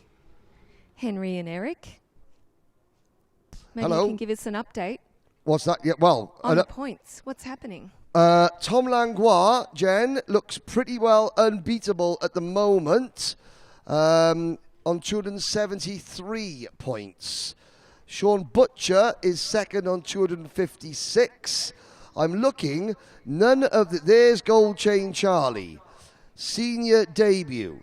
Now this is going to be, interesting because he effectively is our pole sitter, even though he's on the outside of the front row, because Harry Freeman won't be allowed to move up. Harry Freeman's got to stay behind Charlie Wolfett. Like I said, this has been, Jen, you know this, when a driver moves out of junior into senior for the first time, they might be the big dog in the yard in juniors, but they are only a puppy in the senior playground, aren't they? A puppy, but they're not little puppies. No, they're big, hairy puppies.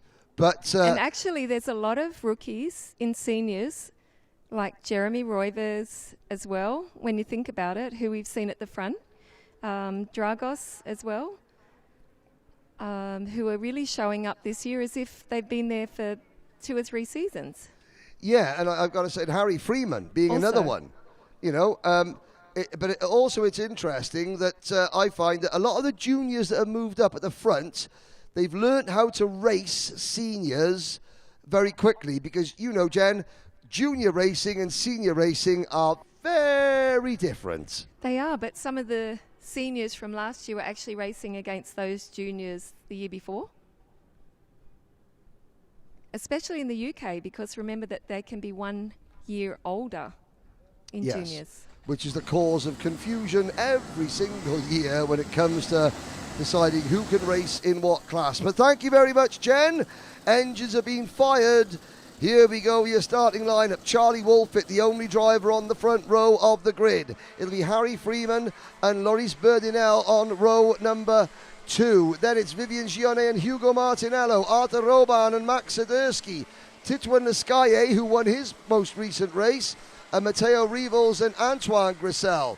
So we have 2, 4, 6, 8 in the top 10, 7 French drivers. That's why Charlie Wolfett was looking quite nervous, perhaps.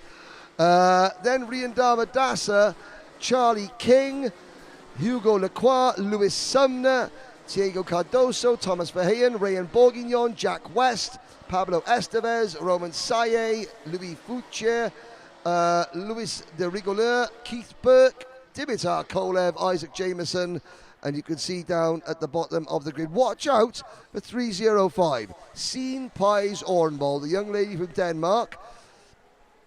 She's had some storming drives, but also 2 DNFs, which will help. So Charlie Wolfett, very unique situation. To control the field and take the start, being the pole sitter, but not on the pole side. Will Harry Freeman... So at the front of the grid, 2 rookie senior drivers. The pole sitter has been excluded from the event. So it's down to 2 British rookies to lead this field to the line. And I'm just looking to see, of the drivers in these 2 groups, who is at the front. We'll find out very shortly any of the drivers in this group featuring near the front. But here we go. And that's a perfect start. Voilà, c'est parti avec cette configuration de grille un peu particulière, puisque le poleman Paul Grisel a été exclu du meeting. Et de fait, c'est Charlie Wolfett qui était aux avant-postes. Et Charlie Wolfett, pour la première fois qu'il donnait le ton d'un départ, il s'en est plutôt bien sorti puisqu'il est en tête. Et il a même déjà creusé un petit écart. Seul un pilote a été capable de le suivre. Alors on va essayer de regarder le numéro de ce pilote, c'est le 300... Non, c'est pas ça, c'est pas lui. C'est pas lui. Alors, qui est en deuxième position? Charlie Wolfett, and who is that in second place? Is that Loris Berdinel in second place, or is that... No, that's Max Swiderski. It's Max Swiderski in the SP Motorsport kart, because he's got that turquoise blue and RIP cone. And now Swiderski having a look at the race lead.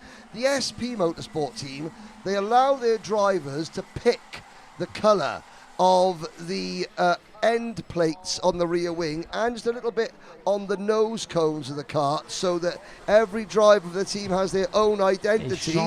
And now Sadurski has the lead. That was a perfect start from Charlie Wolfett. Harry Freeman was cautious. Because Harry Freeman had to retire from the previous race, he was desperate not to jump the start and get another penalty. As a result, he was a little bit too cautious. Say too cautious. He is currently running in P5.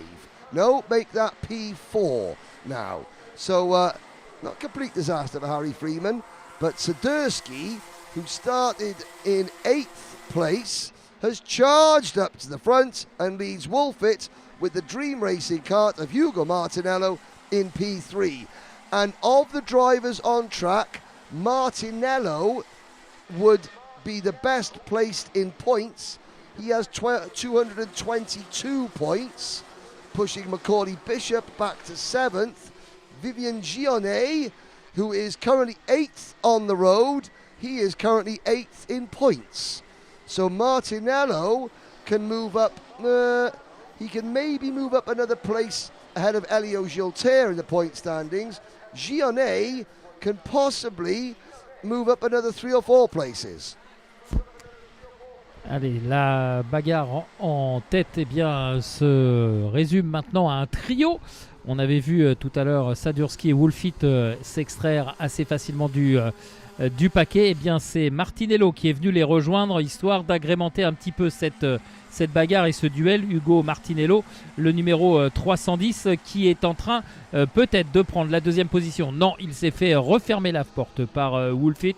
Mais en tout cas, il est là, Hugo Martinello, et il a une bonne opportunité à saisir dans l'optique du classement pour les super finales. Well, we look on your screens at the top 3. I can tell you it has all gone wrong for poor Harry Freeman. He got forced wide coming through the curve, the virage, the grandstand, lost a few places, lost a bunch more going through turns 3 and turns 4.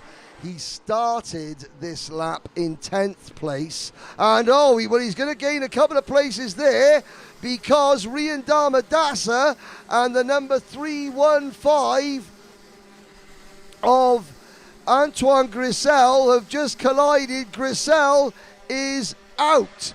Damadasa with damage. I'm looking down to see where the Jack Dex Racing MS kart is, and Damadasa is about to join the list of retirees.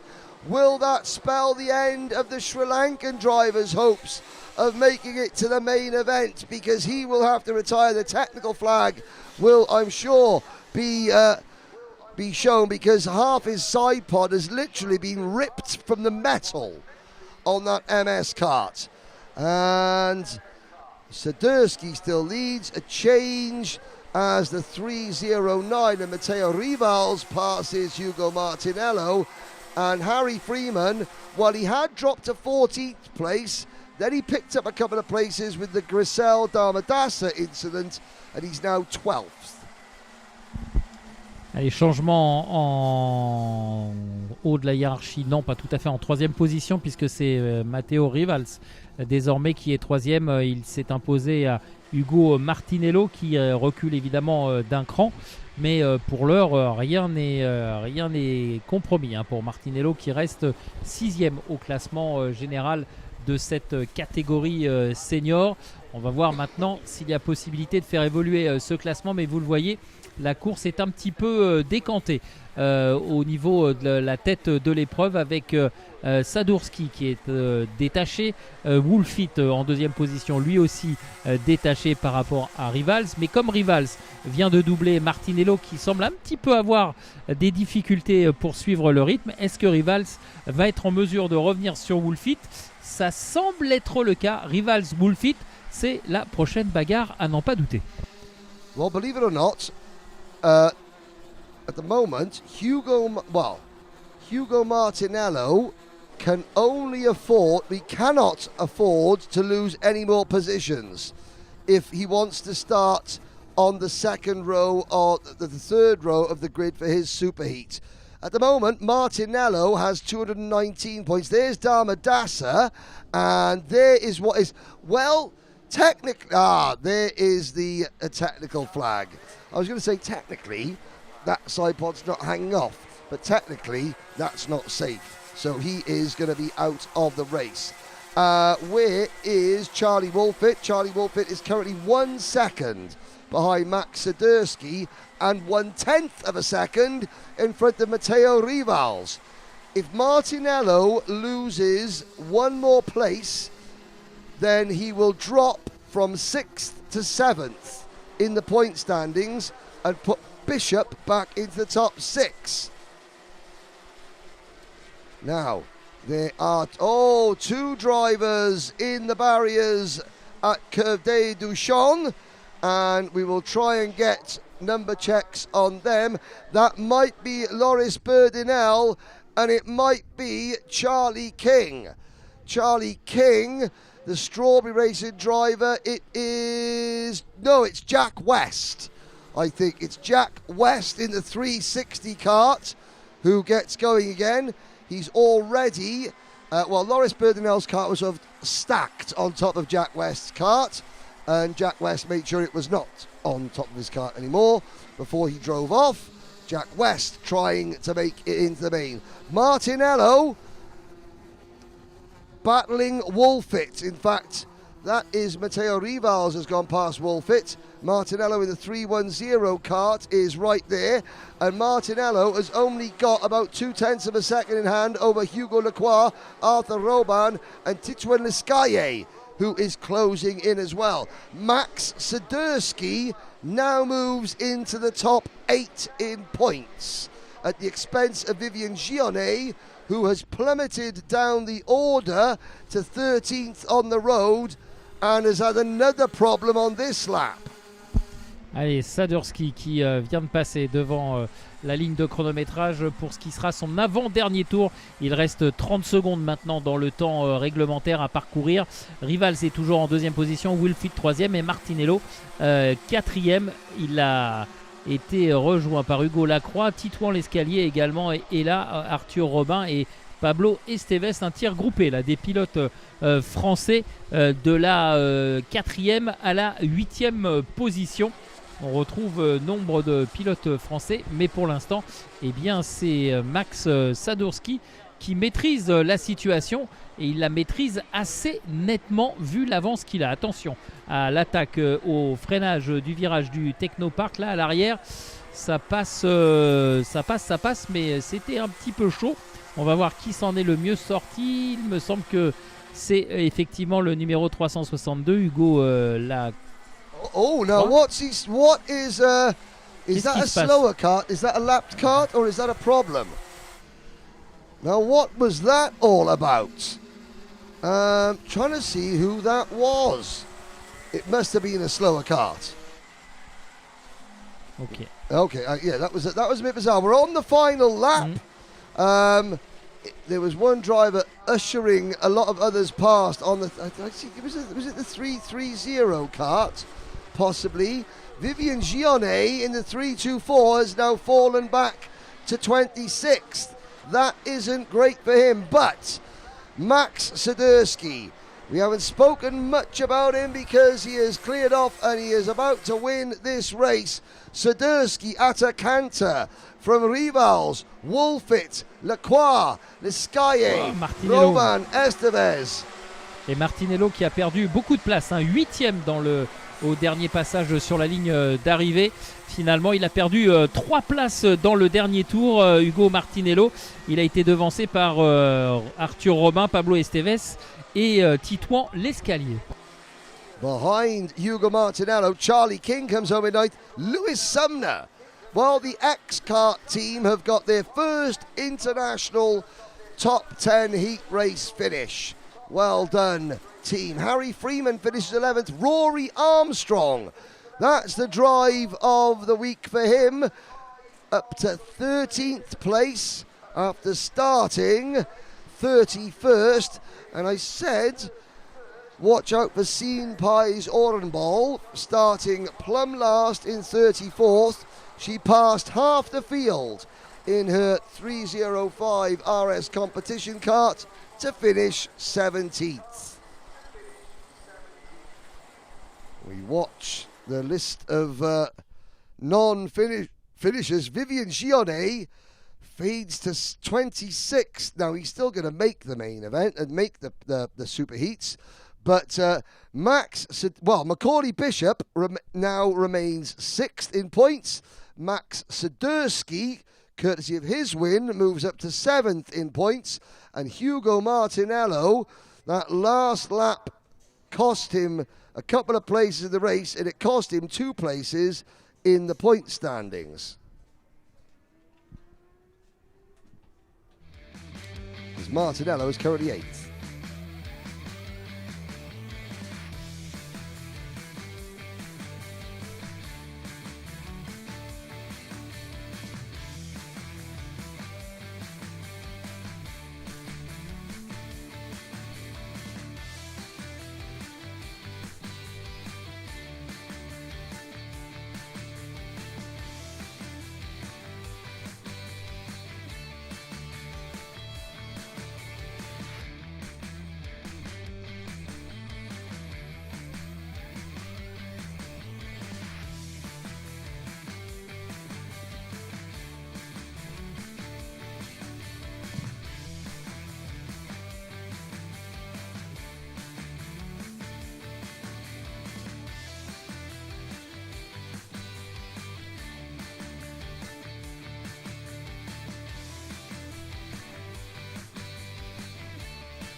We've got one race to go today, but before we get underway with the last heat race of the 2026 RMC International Trophy at Le Mans, let's remind you about the next 2 International Trophy events.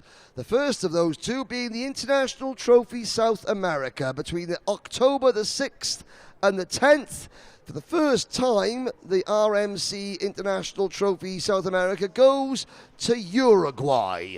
And the first team to win the FIFA Football World Cup hosts its very first RMCIT South America. I cannot wait to go and visit Uruguay and commentate on between 260 and 280 entries that they're expecting, and 6 tickets to the grand finals available in all internal combustion engine classes.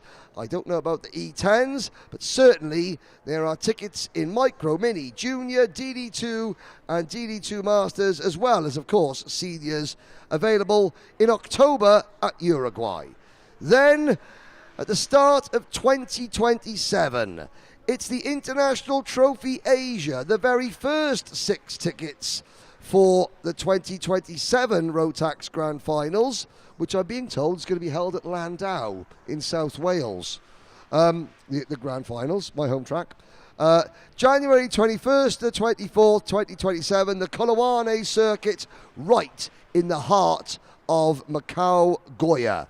And I said it before, I shall say it again. If you haven't been to Macau, try and go. It is an incredibly fascinating country. Hustle and bustle, beautiful architecture, and the Portuguese heritage of Macau and the Chinese influence combining together to make it an absolute hotspot of hustle and bustle and cultures, and the circuit is absolutely fantastic. Moment Media, the promoters of the RMCIT Asia, do a fantastic job. If you want to find out more about when your next RMC event is, or about the International Trophy South America or Asia, please go to rotax-racing.com And on social media, the hashtag is @Rotax Karting, because there are a number of teams, both in South America and in Asia, who offer full arrive and race packages for drivers coming from overseas. And several members of our Rotax family are very, very busy trying to organise what would be European super teams, especially for the RMCIT Asia, where we had 10 Roger Young organised a team of 10 nations, 4 Grand Finals champions, plus the likes of Bas Lammers as driver coaches for drivers from all over the world who went to visit Macau. Well, that's in the future. Now it's time for the present. The present is Groups E and Groups F in seniors. 125 entries, I think 122 pitched up, 3 late withdrawals, and since then, yes, we have had a couple of drivers that have either been excluded from the meeting or withdrawn from the meeting. There's a couple of gaps down there on the dummy grid, including Tino Sidler, who should be in that spot, the 5th cart back on the outside. Sadly, Tino Sidler withdrew from the meeting yesterday. And we've got Arno Saboin, Ruben Moya on the front row of the grid, Ethan Thorne, Leon Hasty. Eric, we've had an interesting afternoon. There's been some excellent racing. Only 1 or 2 of the races have got a little bit too much. But of course, we got very, very lucky. Maya Ben Hamza is absolutely fine. A little bit dizzy, confused and confused, but otherwise good to go when her kart, engine, race suit and crash helmet have been replaced. Ouais, voilà, on arrive au terme de cet après-midi de course avec cette dernière manche qualificative de la catégorie senior qui va opposer les pilotes du groupe E aux pilotes du groupe F. Et le moins qu'on puisse dire, c'est qu'on a assisté à une après-midi spectaculaire avec évidemment cette envolée spectaculaire également de Maya Hamza qui heureusement se termine très très bien, puisque ok, le matériel a souffert, mais je dirais qu'il est là pour ça, que ce soit le casque, la combinaison, le kart aussi également a souffert, mais elle va pour le moins bien. Elle a été aperçue dans le paddock, Henry a pu discuter avec elle, les nouvelles sont bonnes, donc ça c'est plutôt la bonne nouvelle de l'après-midi. Après, il faudra qu'elle revienne en course, parce que dans ces cas-là, après une grosse sortie de piste comme ça, le plus important c'est de reprendre le volant le plus rapidement possible pour justement effacer tous ces mauvais souvenirs. Allez, on est dans le tour de formation de cette dernière course de l'après-midi avec Arnaud Sabourin, le pilote canadien, qui va donner le rythme. Vous le voyez ici avec son kart à dominante blanche. C'est lui qui va donner le rythme de cette procédure de départ, et il aura à ses côtés, attention, un certain client, Ruben Moya. Le pilote espagnol Ethan Thorne sera derrière en deuxième ligne avec Leon Hasty, là aussi de sérieux clients. When the drivers start the race, the point standings will update themselves, and I'll be able to tell you if any of these contenders are in a position to potentially knock Tom Langlois off his perch. I doubt it. I think Langlois has done more than enough. It's whether anyone can outscore Sean Butcher to take second place in points. We go green for the final time today. Into turn number 1, Saboin leads, Moya round the outside, and up the middle comes Tobias Norman.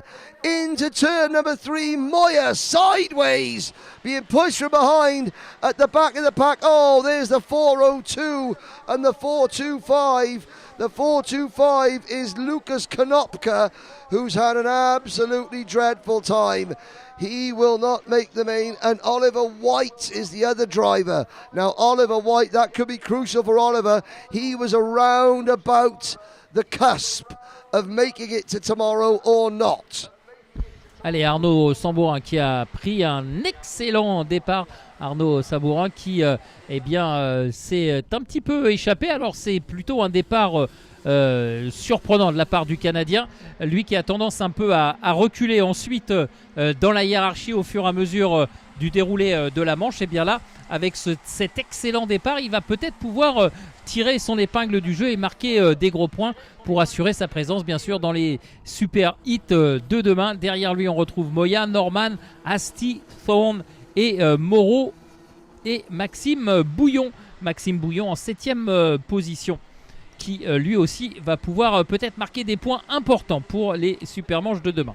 So as you look at Ruben Moya being chased by Tobias Norman, now being chased by Leon Hasty. Hasty up in the third place. Saborin is under pressure. Here comes Ruben Moya down the Technopark straight into Virage to Technopark. Moya to the inside. Beautiful move. Saborin wisely lets him go. So Moya and Saborin, followed by Hasty, Norman, and I can now tell you, Tom Langlois, Sean Butcher are safe. They will be our pole sitters for tomorrow's 2 superheats. Simon Perigny is currently third in points with 249. Boaz Maximov has 244. Then it's Raphael Moreau on 238 points. Elio Gilter 237, Leon Hasty 227, Macaulay Bishop on 218. Sometimes the competitive nature of the class can work in your favour. So Bishop with a DNF, a crash yesterday, still hanging on to a top 8 place in the points standings. Raphael Moreau is currently 5th on the road and 5th in points. And who was that? That's a Tony cart. 4-2-1. That is the Sodi cart of Jeremy. No, that's not Jeremy Roivers. That's a Sodi cart. I'm having a little look there. Walking out of camera shot. It is... Well, Michael Soltis has had a slow lap. Ryan Gando's had a slow lap. That's Mehdi Lesue. Mehdi Lesue out of the race. Game over for the Frenchman. Mehdi Lesue qui malheureusement est hors course là avec ce problème là. On l'a vu arrêter dans l'herbe désespéré. Mehdi Lesue qui avait encore une carte à jouer pour se qualifier pour la super finale, la super manche pardon. Mais de fait, eh bien là, ça prend une mauvaise tournure pour le pilote tricolore. Pendant ce temps-là, eh bien, en tête de l'épreuve, c'est toujours Ruben Moya qui mène les débats. Maxime Bouillon se défend bec et ongle comme 3e pilote tricolore dans le top 6. On a également Raphaël Moreau. Raphaël Moreau qui peut progresser dans la hiérarchie du classement provisoire. Il est 4e désormais et au classement, il est en 5e position. Raphaël Moreau, il est à 2 points du pilote qui est devant lui, à savoir Maximov. Donc si d'aventure Raphaël Moreau revient sur Léon Asti, il pourrait progresser dans la hiérarchie. Attention, attaque là à l'extérieur, non ça ne passera pas. C'est un petit peu d'intox, mais il ne s'est pas laissé surprendre Léon Asti qui résiste donc bien à la pression que lui impose Raphaël Moreau. Well, with one black flag, an exclusion from his first race this morning, Ruben Moya is currently not a factor in the points. I'm not saying he won't be a factor before the weekend is over, but he's not a factor in the points as things stand. Raphael Moreau is a factor in the number 326 kart, and Moreau, who has just moved into 3rd place in the race, has just moved himself into 4th place in the overall point standings. Michael Soltis has retired. So has Rayan Gandor. That is bad news for both of them. They should still make the top 72, but they will be thick in the pack. Not where they want to be. There's Tobias Norman passing Arnaud Saborin. Saborin, very good in qualifying, has been steady in the races. He's not in the top 8 in the points, but this is as good as I've seen Saborin for some time, I have to say.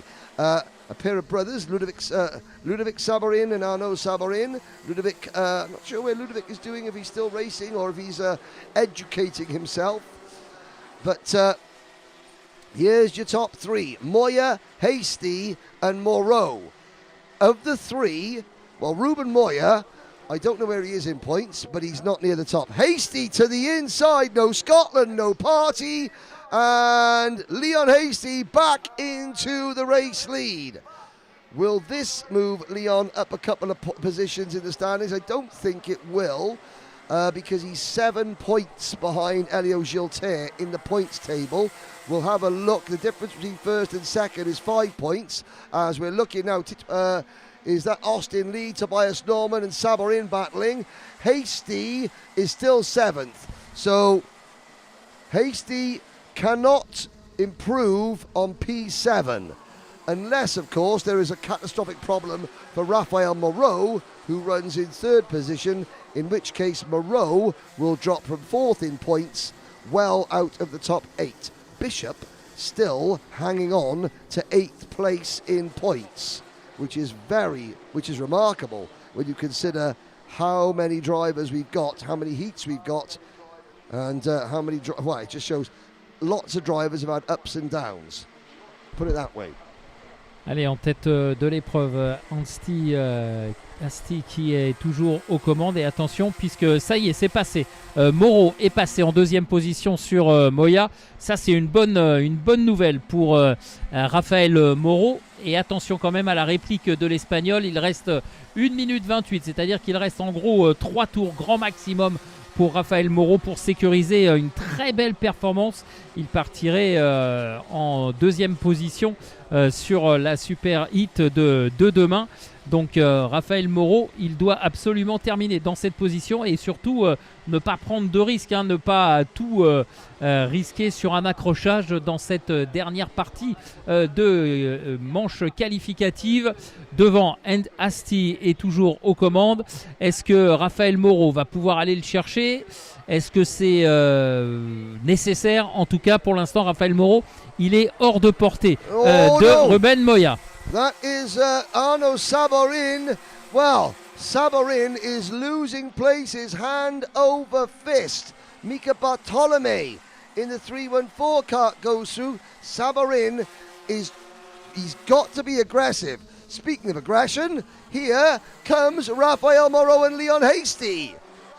Raphaël Moreau qui se fait de plus en plus présent sur Leonin Asti, mais le problème c'est que quand on se bagarre comme ça, eh bien on laisse la place aux adversaires pour revenir, et c'est le cas qui se présente. Ils étaient 2 en tête de la course, ils sont désormais 5 et ça va être indécis jusqu'au bout, puisque dans quelques instants ça sera le dernier tour de course. Attention, le freinage du virage du Technopark, Moreau sur Asti, non ça ne passe pas, et derrière Moya qui doit contrôler un petit peu Austin Lee qui est de plus en plus pressant sur l'Espagnol. Allez, dernier tour. 1 lap to go. Hasty leads Moreau, Moya, Norman, Lee, Kellerup, Koch and Remy. 1.3 seconds separates the top 8. Oh, Moreau! Sideways, up and over. That was Austin Lee into Ruben Moya. Moya, full 360, keeps it pinned, stays in the race. How costly will that be for Ruben Moya? He's already been black flagged and disqualified from 1 race. His chances are hanging by a thread now. Here comes Leon Hasty and Raphael Moreau. Will it be Scotland? Will it be France? 1 corner to go, Eric Salis. Allez, un virage à finir entre Asti et Moreau, et ça va être pour Leon Asti qui va s'imposer devant Raphaël Moreau. Et en fait, Moya a été un petit peu la victime collatérale de l'attaque avortée de Raphaël Moreau. Asti qui a freiné au virage numéro 3 de façon un peu agressive. Il a réduit le rythme, et derrière, eh bien, Moya, lui, a freiné, mais c'est un autre concurrent qui l'a poussé, qui s'est fait surprendre, et de fait, eh bien, Raphaël Moya se retrouve. Moya, il est où? Il est Ruben Moya, pardon, il est 16e. 16th position for Ruben Moya. Well, when we get the point standings, we will find out just how critical that last incident with Austin Lee was going into turn number 3. But Leon Hasty and Raphael Moreau. Moreau 4th in points, Hasty 7th in points. As things stand, that move from Austin Lee moves Austin into 8th place in the point standings provisionally.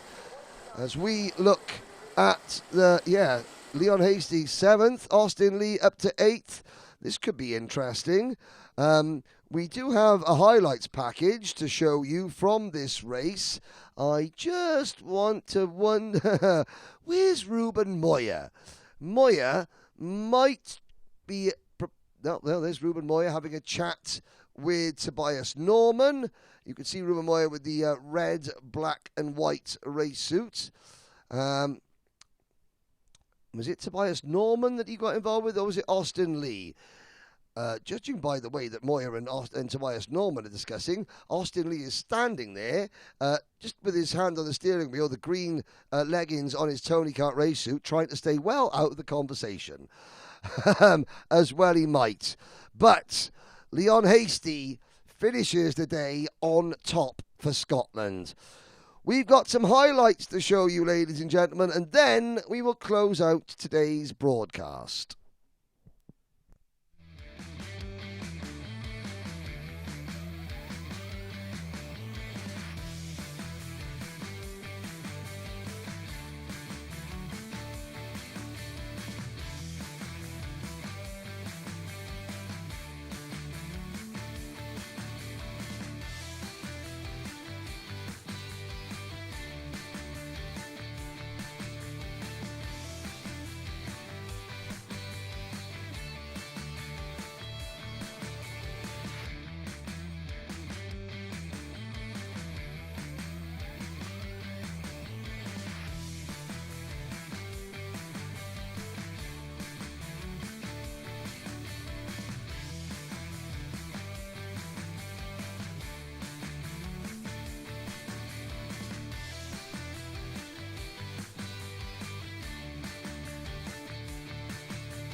Well, there we go, ladies and gentlemen.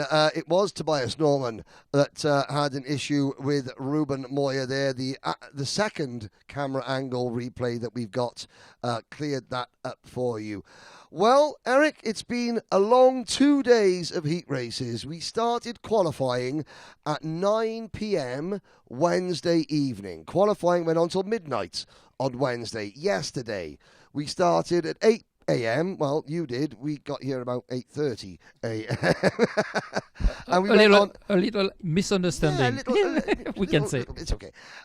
We raced late into the evening yesterday with the drivers' parade and then the party. A storm overnight brought a couple of awnings crashing down. The organisers have had to work very hard to get that sorted. Then today, the final heats for everybody. This morning, we saw the end of the minis, the micros, the DD2s and the Masters heat races. This afternoon was exclusively the preserve of the juniors and the seniors.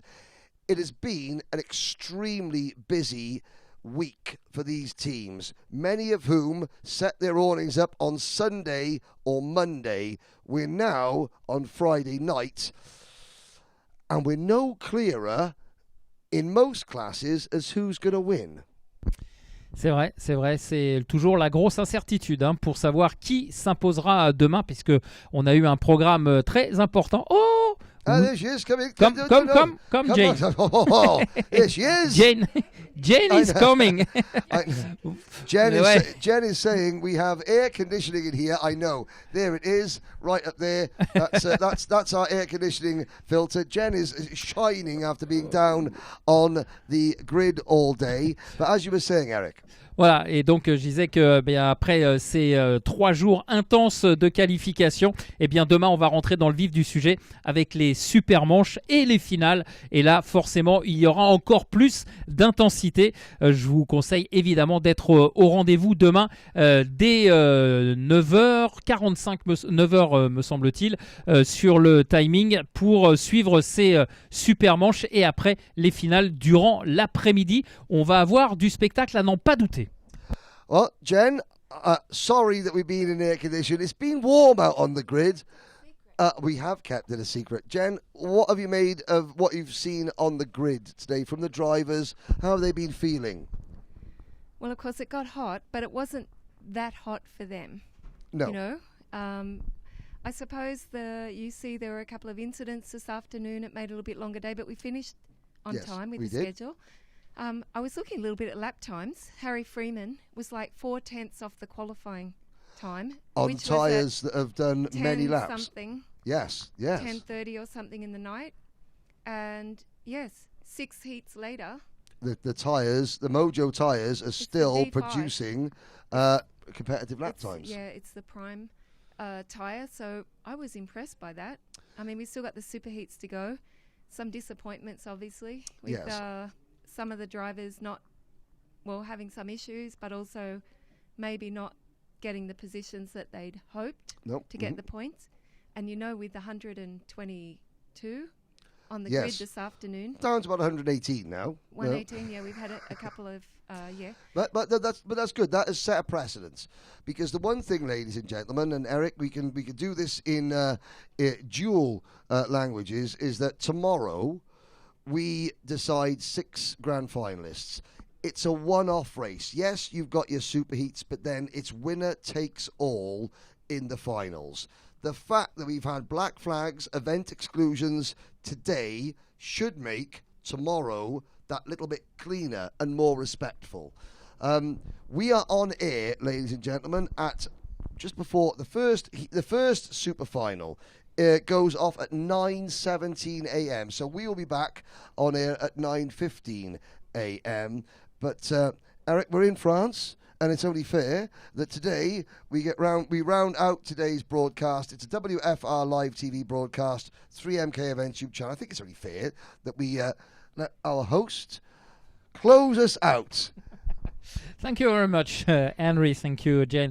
Voilà, donc c'est ainsi que se termine cette journée de vendredi. Rendez-vous demain pour les super manches et pour les finales. Un programme de fou. Rendez-vous demain matin à 9h15. On compte sur vous sur l'antenne de WFR TV. Bonne soirée et à demain. Au revoir.